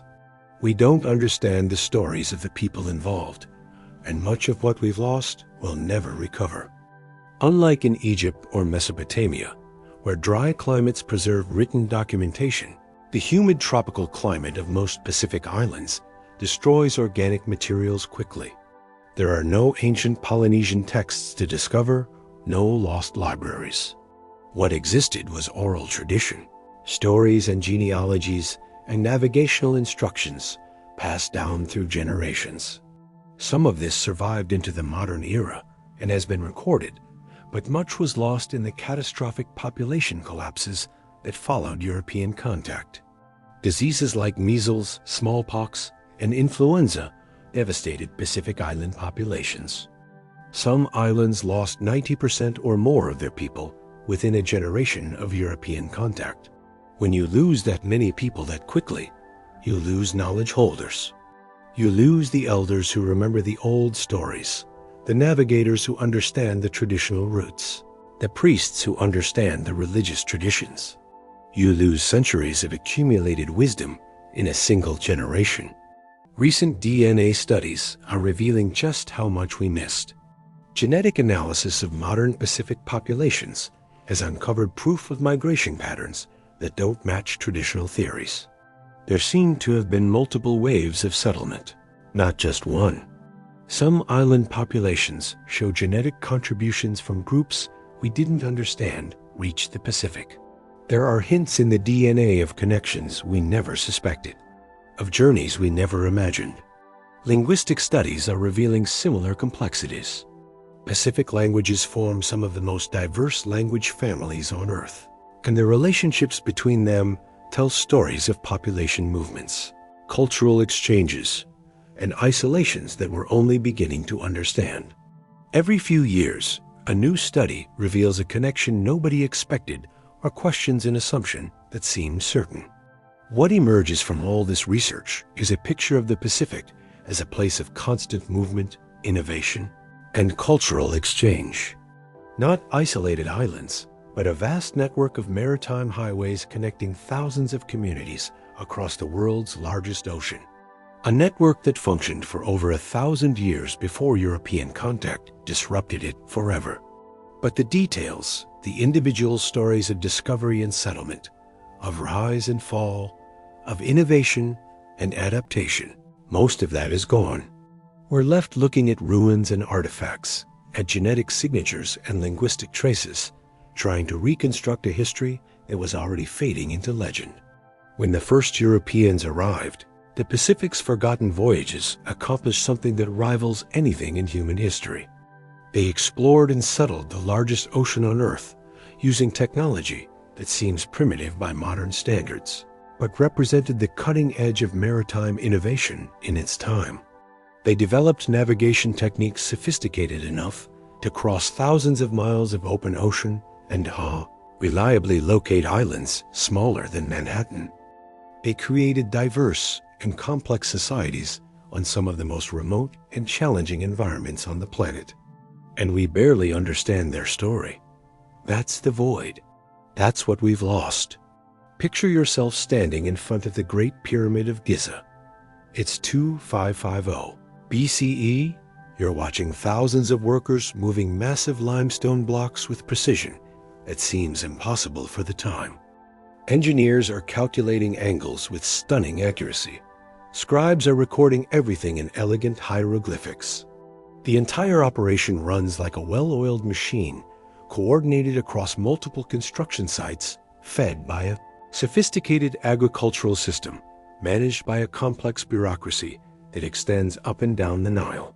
Now, here's the thing that should make you pause. This pyramid, this incredible achievement of human engineering, it's not the beginning of Egyptian society. It's not even close. By the time the Great Pyramid was built, Egypt had already been a unified kingdom for over 400 years. The Egyptians who built it were looking back on their own ancient history, studying monuments their ancestors had constructed, reading texts that were already old.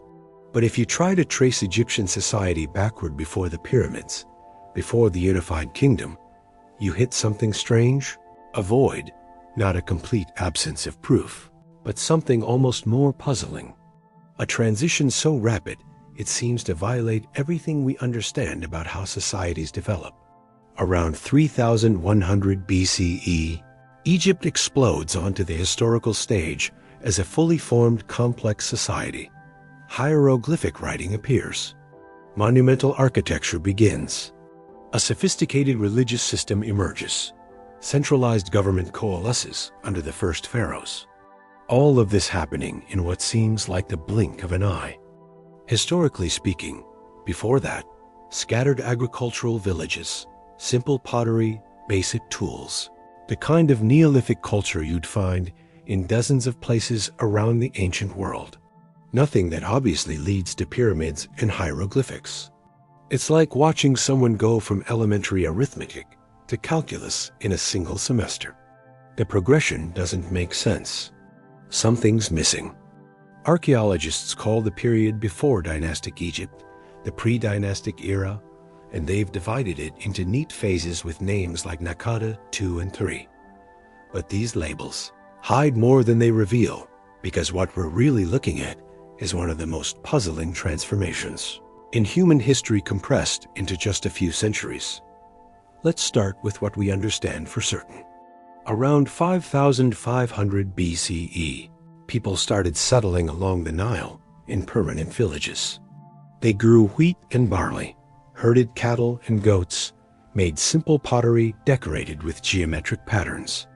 These were successful communities, but there's nothing about them that screams future superpower. They're just Neolithic farmers doing what Neolithic farmers did everywhere. By 3100 BCE, someone named Narmer, also called Menes, unifies Upper and Lower Egypt into a single kingdom. He's wearing the double crown, wielding the power of life and death over millions of people. His scribes are recording his deeds in fully developed hieroglyphic writing. His architects are building massive mud brick structures that require coordinating thousands of workers. His priests are performing elaborate religious ceremonies in temples dedicated to a complex pantheon of gods. That's 2,400 years of development. Sure, but most of the really dramatic changes occur in the last 400 years, between about 3,500 and 3,100 BCE, and even then, the archaeological documentation makes it look like sudden jumps rather than smooth progression. Hieroglyphic writing is the perfect example. The earliest writing systems we understand about, like Sumerian cuneiform, you can trace them developing over centuries. Simple pictographs becoming more abstract. Accounting marks evolving into phonetic symbols. You can literally watch writing develop step by step. Egyptian hieroglyphics don't work like that. The earliest examples we have are already sophisticated. They're using phonetic elements, ideograms, and determinatives in complex combinations. It's not primitive writing figuring itself out. It's a mature system that appears almost fully formed around 3200 BCE. Some researchers think this means the Egyptians must have been developing writing earlier, but we just haven't found the proof yet. Others point out that maybe the Egyptians got the idea of writing from Mesopotamia, where it appeared slightly earlier, but then rapidly developed their own completely different system. Both explanations have problems. If writing was developing earlier, where are the clumsy first attempts? Why don't we find practice inscriptions, experimental symbols, the inevitable mistakes that come with inventing something new? And if they borrowed the concept from Mesopotamia, why is Egyptian writing so completely different in form and structure? Why not more obvious parallels in the early stages? The architecture raises similar questions. The first pyramid, the Step Pyramid at Saqqara, was built around 2650 BE for the pharaoh Djoser. It's not a rough first attempt. It's a sophisticated structure showing advanced understanding of engineering, mathematics, and stonework. The architect Imhotep didn't just stack stones. He created a complex with multiple levels, underground chambers, elaborate decorative elements. But here's what's strange. The Step Pyramid appears less than 500 years after the unification of Egypt. Before that, Egyptian architecture was mostly mud brick. The jump from mud brick buildings to massive stone pyramids is enormous, not just in scale, but in the entire knowledge base required. You need to understand how to quarry stone in massive blocks, how to transport those blocks, some weighing multiple tons, across considerable distances, how to cut and fit them with precision, how to design structures that won't collapse under their own weight, how to organize and feed the workforce, how to maintain quality control across years or decades of construction. That's a lot of knowledge to develop in a few centuries. And the archaeological proof for the intermediate steps is surprisingly thin. Some researchers have proposed that maybe there was an earlier sophisticated culture, something we're calling Dynasty Zero, or the Proto-Dynastic period that laid the groundwork for everything that followed. The proof for this comes from a handful of shadowy figures who appear in fragments of king lists and on scattered artifacts. The most famous is the Scorpion King, known from a ceremonial mace head found at Hierakonpolis. The mace head shows a ruler wearing what looks like an early version of the white crown of Upper Egypt, performing some kind of ritual. He's labeled with a scorpion symbol, but we don't understand his real name, when exactly he ruled, or what he accomplished. Was he a real king who helped unify Egypt before Narmer? Was he a local chieftain whose importance got exaggerated by later tradition? Was he a mythological figure who never existed at all? We don't understand. The proof is too fragmentary. But his existence, even as a possibility, suggests there might have been a more gradual development of Egyptian kingship than the sudden appearance of Narmer would suggest. Maybe the unification wasn't a single dramatic event, but the culmination of generations of political consolidation that we can barely see in the archaeological documentation. Then there's Nabta Playa, and this is where the story gets really interesting. Nabta Playa is a dried lake bed in the Nubian desert about 500 miles south of Cairo. Today, it's completely inhospitable, one of the driest places on Earth. But between about 7,000 and 3,000 BCE, when the Sahara was greener and wetter, Nabta Playa was an oasis, a place where seasonal lakes formed during the monsoon rains people gathered there, and they built something extraordinary. Around 5000 BCE, possibly earlier, someone arranged large stone slabs in a circular pattern at Nabta Playa, not randomly, not as simple markers. These stones are aligned to astronomical events. Some researchers argue they track the summer solstice. Others suggest more complex astronomical relationships. The structure includes stone alignments that might have served as a primitive calendar, helping people predict the arrival of the monsoon rains. There are buried stones arranged in patterns that some researchers think might represent constellations.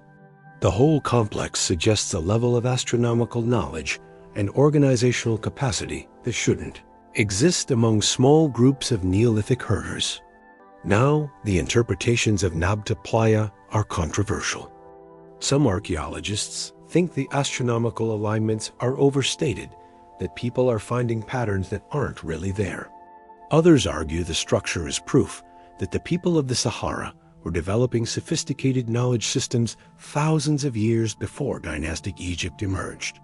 But regardless of the specific interpretations, Nabta Playa tells us something important. The people living in what's now the Sahara Desert, before it dried out completely, they weren't simple nomads waiting for society to happen.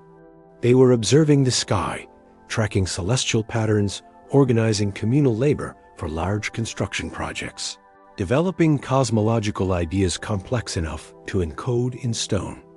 And here's the critical connection. Around 3500 BCE, when the Sahara underwent its final desiccation, turning from savanna to desert, these people had to move. The climate was changing. The seasonal rains were failing. The lakes were drying up. The grasslands were turning to sand. They had two choices: die or migrate. And the nearest place with reliable water was the Nile Valley. So, what if the sudden sophistication of late pre-dynastic Egypt wasn't really sudden at all? What if it represents the arrival of people who'd been developing complex societies elsewhere in regions that are now so arid and inhospitable that we've barely explored them archaeologically? What if the skills that built the pyramids, the knowledge that created hieroglyphics, the astronomical understanding that aligned temples and monuments, what if all of that was developed in the Green Sahara by people whose settlements are now buried under hundreds of feet of sand? The climate proof supports this scenario. The final desiccation of the Sahara occurred in pulses between about 5000 and 3000 BCE, with the most severe phase occurring right before the emergence of dynastic Egypt, exactly when you'd expect large-scale migration into the Nile Valley. The genetic proof is more ambiguous but intriguing. Studies of ancient and modern Egyptian DNA show influences from across North and East Africa, suggesting multiple population movements converging on the Nile. The people who built dynastic Egypt weren't a single homogeneous group, but a mixture of populations with different origins. And the cultural proof, the religious system of ancient Egypt, includes elements that seem to reference a homeland somewhere in the south and west, the direction of the now desert Sahara. Some of the oldest Egyptian myths talk about the primordial mound emerging from the waters of chaos, which sounds a lot like watching islands of land appear in seasonal lakes during times of drought. But here's what renders this theory both compelling and frustrating. If there was a sophisticated Saharan culture that migrated to Egypt and jump-started society there, we're probably never going to find direct proof. The Sahara is enormous, one of the most hostile environments on Earth. Archaeological survey is extremely difficult, and any settlements that existed would be buried under centuries of sand, scattered by wind, destroyed by the extreme temperature fluctuations that have been grinding away at the landscape for 5,000 years. We might be looking at one of those historical voids that can never be completely filled. A lost chapter that we understand must exist because the story doesn't make sense without it, but which remains tantalizingly out of reach. What we're left with is this: Egyptian society didn't appear from nowhere. That's not how human societies work. People don't just spontaneously invent writing and architecture and complex government. These things have to develop, which means there must be a developmental period somewhere. We can see part of that development in the archaeological documentation of pre-dynastic Egypt, but it's not enough. There are too many voids, too many sudden jumps, too many skills that seem to appear without the expected learning curve. Something else occurred. Maybe multiple somethings. Maybe migrations we can't trace. Maybe knowledge exchange with other early societies. Maybe lost traditions developed in places that are now impossible to excavate. Or maybe, just maybe, the people of the ancient Nile Valley were simply more innovative, more adaptive, more capable of rapid cultural evolution than we give them credit for. Maybe when the climate pushed them to develop quickly or die, they chose to develop. And they did it so successfully that we can barely believe it was possible. Either way, when you stand in front of those pyramids, you're looking at the result of a process we don't fully understand. A transition from simple villages to complex society that occurred faster and more completely than almost anywhere else in the ancient world. The pre-dynastic void remains one of archaeology's most fascinating mysteries. And somewhere, buried under the sands of the Sahara, or waiting to be discovered in some unexplored corner of Egypt, the missing pieces of the story are still waiting to be found. Picture this. You're a member of a thriving hunter-gatherer community 12,900 years ago. Your people have been flourishing for millennia. The Ice Age is finally ending. The glaciers have been retreating for 7,000 years. Temperatures are warming, sea levels are rising, and life is getting easier. Your ancestors learned to hunt megafauna, to process wild grains, to build permanent structures. Some of your settlements have hundreds of people. You have commercial networks stretching hundreds of miles. You're creating art, practicing astronomy, building monuments. You're on the verge of something big. Maybe agriculture, maybe cities, maybe writing. And then in the span of a single human lifetime, everything goes to hell. The change starts subtly. Colder winters, shorter summers. But within a generation, something unprecedented occurs. The global climate doesn't just cool, it collapses. Temperatures plummet back to full glacial conditions. Not over thousands of years like they should, but over decades.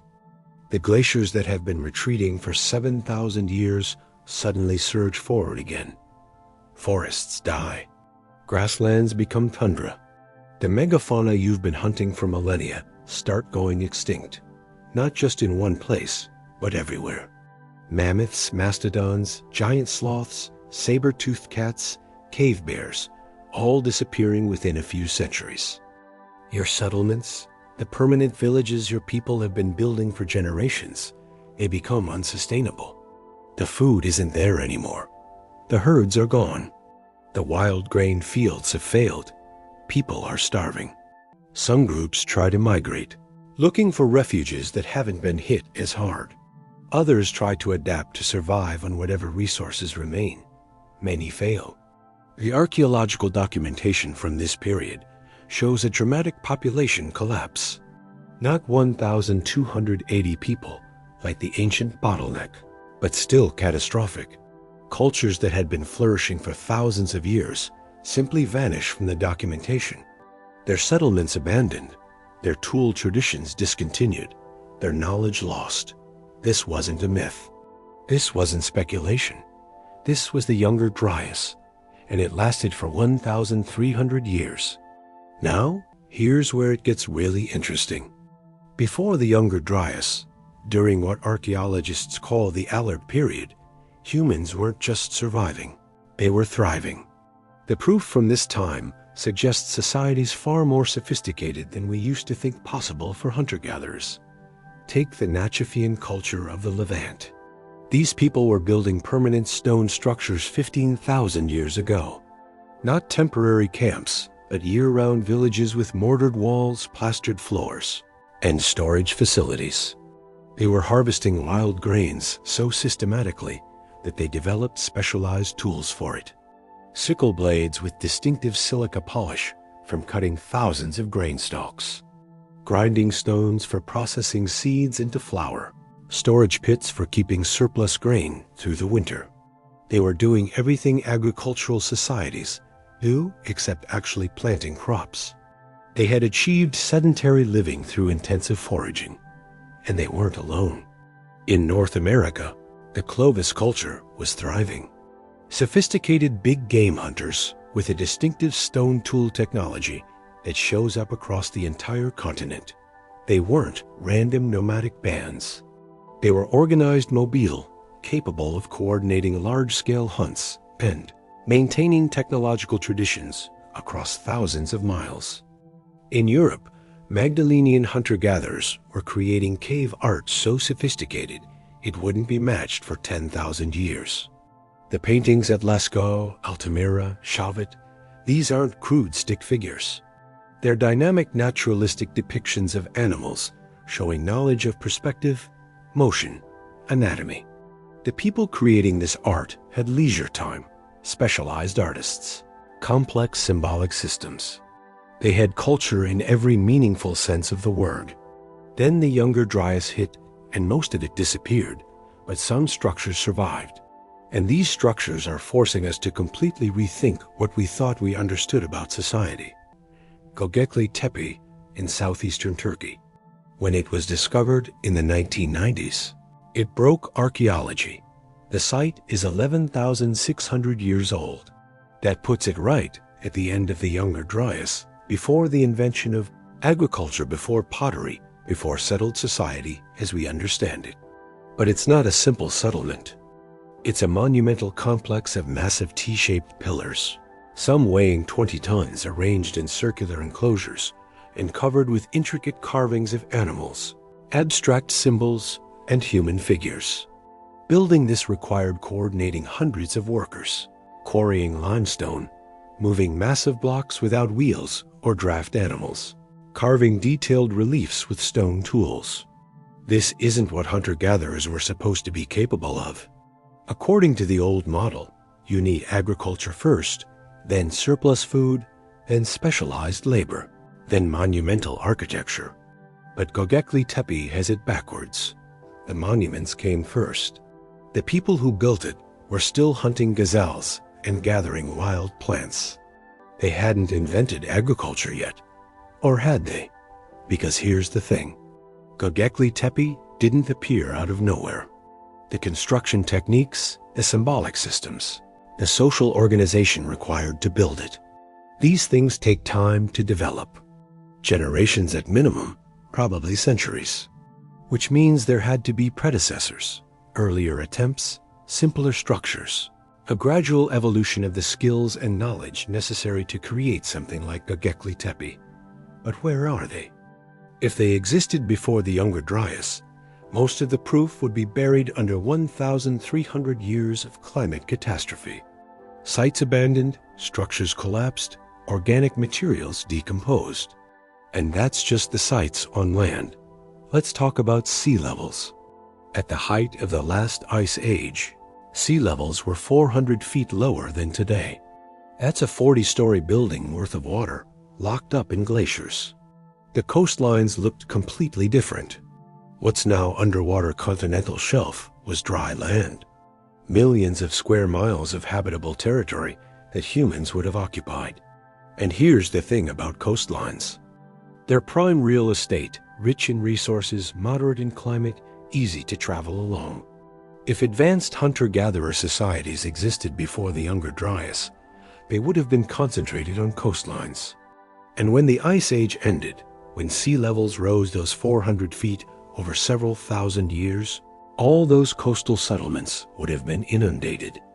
Their structures flooded, their artifacts scattered, their proof erased. We've lost an entire world beneath the waves.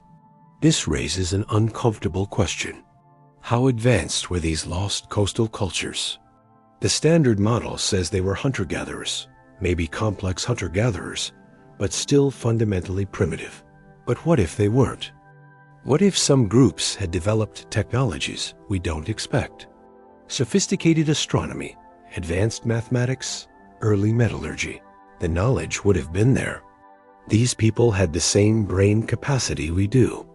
They'd been refining survival skills for hundreds of thousands of years. They had thousands of years of relative stability before the Younger Dryas. Why wouldn't they innovate? This is where we enter controversial territory. Some researchers, Graham Hancock most prominently, have proposed that an advanced Ice Age society existed before the Younger Dryas. Not aliens, not Atlantis, but human. A culture that developed sophisticated technologies, possibly even maritime capabilities that built monumental structures, which mostly got destroyed by the climate catastrophe and subsequent flooding. The proof they point to includes anomalous megalithic structures worldwide. The massive blocks at Baalbek in Lebanon, some weighing over 800 tons, the precision stonework at Pumapunku in Bolivia, the underwater structures off the coast of Japan at Yanaguni, the submerged city ruins found off the coast of India near Gorka. Mainstream archaeology dismisses most of these as either natural formations misinterpreted as artificial structures or as much younger than claimed. And they're probably right about most of them. But the dismissal feels a bit too easy sometimes because we understand, for certain, that sophisticated hunter-gatherer societies existed. Göbekli Tepe proved it. We understand that vast territories were submerged by rising sea levels. We understand that the Younger Dryas caused a catastrophic population collapse that would have destroyed most archaeological proof. And we understand that our ancestors were just as smart as we are. So, how can we be sure there wasn't more? Then there's the Younger Dryas impact hypothesis. This is the really controversial part. Some scientists have proposed that the sudden onset of the Younger Dryas wasn't caused by normal climate fluctuations, but by a cosmic impact, a comet or asteroid breaking up in the atmosphere and exploding over the ice sheets, causing immediate catastrophic cooling. The proof they cite includes a thin layer of sediment from exactly 12,800 years ago that contains exotic materials. Nanodiamonds that only form under extreme temperatures and pressures. Magnetic spherules suggesting massive fires. High concentrations of platinum group elements that are rare on Earth's surface but common in asteroids. Shocked quartz crystals showing proof of impact forces. Mainstream geologists are skeptical. They argue the proof is ambiguous, that the materials could have other explanations, that no definitive impact crater from the right time period has been found. But the debate continues because if it occurred, if a cosmic impact triggered the Younger Dryas, then any advanced societies existing at that time would have been facing a double catastrophe. Immediate destruction from the impact effects. Tsunamis, wildfires, atmospheric debris, followed by 1,300 years of climate collapse. That's enough to erase a society pretty thoroughly. The extinction data supports something catastrophic. The Younger Dryas saw the disappearance of most Ice Age megafauna worldwide. In North America alone, 35 genera of large mammals went extinct. Mammoths, mastodons, horses, camels, giant ground sloths, saber-toothed cats, short-faced bears, all gone. Some of these species had survived multiple previous climate fluctuations over millions of years. But they couldn't survive this one, and neither could the Clovis culture. The distinctive Clovis tool technology disappears from the archaeological documentation. Right at the beginning of the Younger Dryas, the people didn't go extinct, but their culture did. Whatever social structure and knowledge system had allowed them to spread across an entire continent, it collapsed. This pattern repeats worldwide. Sophisticated cultures existing before 12,800 years ago. Then a void in the archaeological documentation. Then simpler cultures reappearing after the Younger Dryas ended 11,600 years ago. It's like a reset button got pushed on human cultural evolution. Not complete extinction, but severe enough disruption that much of the accumulated knowledge and social complexity got lost. When society started building back up after the Younger Dryas, people had to relearn things their ancestors might have already figured out, and some knowledge might have been lost entirely. This represents humanity's largest historical blind spot. We have decent archaeological proof going back about 10,000 years to the beginning of settled agriculture and the first cities. Before that, the documentation gets increasingly fragmentary, and the Younger Dryas is right at the breakpoint. Everything before it is harder to find, harder to interpret, more likely to have been destroyed. We're trying to understand human history with the 1,300-year catastrophe sitting right in the middle of the most interesting period. It's like trying to read a book where someone ripped out 100 pages right at the climax. What did we lose? Maybe nothing more than hunter-gatherer camps and simple tool traditions. Or maybe something more. Knowledge of astronomy developed over thousands of years of observation. Mathematical systems sophisticated enough to predict seasons and track celestial events. Oral histories preserving information about human migrations and environmental changes.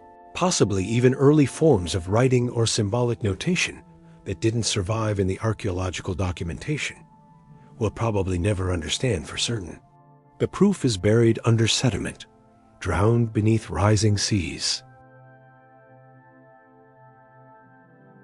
Destroyed by 1,300 years of climate catastrophe. But the voids remain. And in those voids, there's room for questions that make mainstream archaeologists uncomfortable. Because here's what we do understand. Our ancestors weren't primitive. They were smart, adaptive, capable of sophisticated cultural achievements, even without agriculture or cities. They survived the Younger Dryas, rebuilt their societies, and eventually created the societies we understand about. But what they created before, what they might have understood and lost, that remains hidden in the largest void in human history. And sometimes the questions we can't answer are more interesting than the ones we can.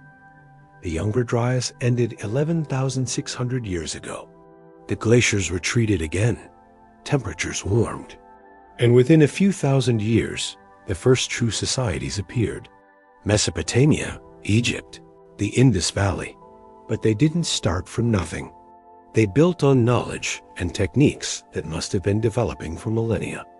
And some of that knowledge might have been very old indeed, preserved through the catastrophe, passed down through generations, waiting for stable enough conditions to flourish again. We are all descendants of the survivors, all products of cultures that endured the worst climate disaster of the last 100,000 years, and all inheritors of whatever they managed to preserve through the darkness. So here we are at the end of our journey through the voids, the dark spaces, the lost centuries that riddle human history like holes in ancient parchment. And you understand what? We haven't actually solved anything. The Bronze Age collapse is still a mystery. We still don't understand what occurred to the Indus Valley people. The Dark Ages remain frustratingly dark. Pre-Columbian America keeps most of its secrets. And those Pacific voyages, they're still out there somewhere in the historical fog. They're stories waiting to be discovered. But here's the thing about mysteries. They don't need to be solved to be valuable. In fact, there's something profoundly important about acknowledging what we don't understand.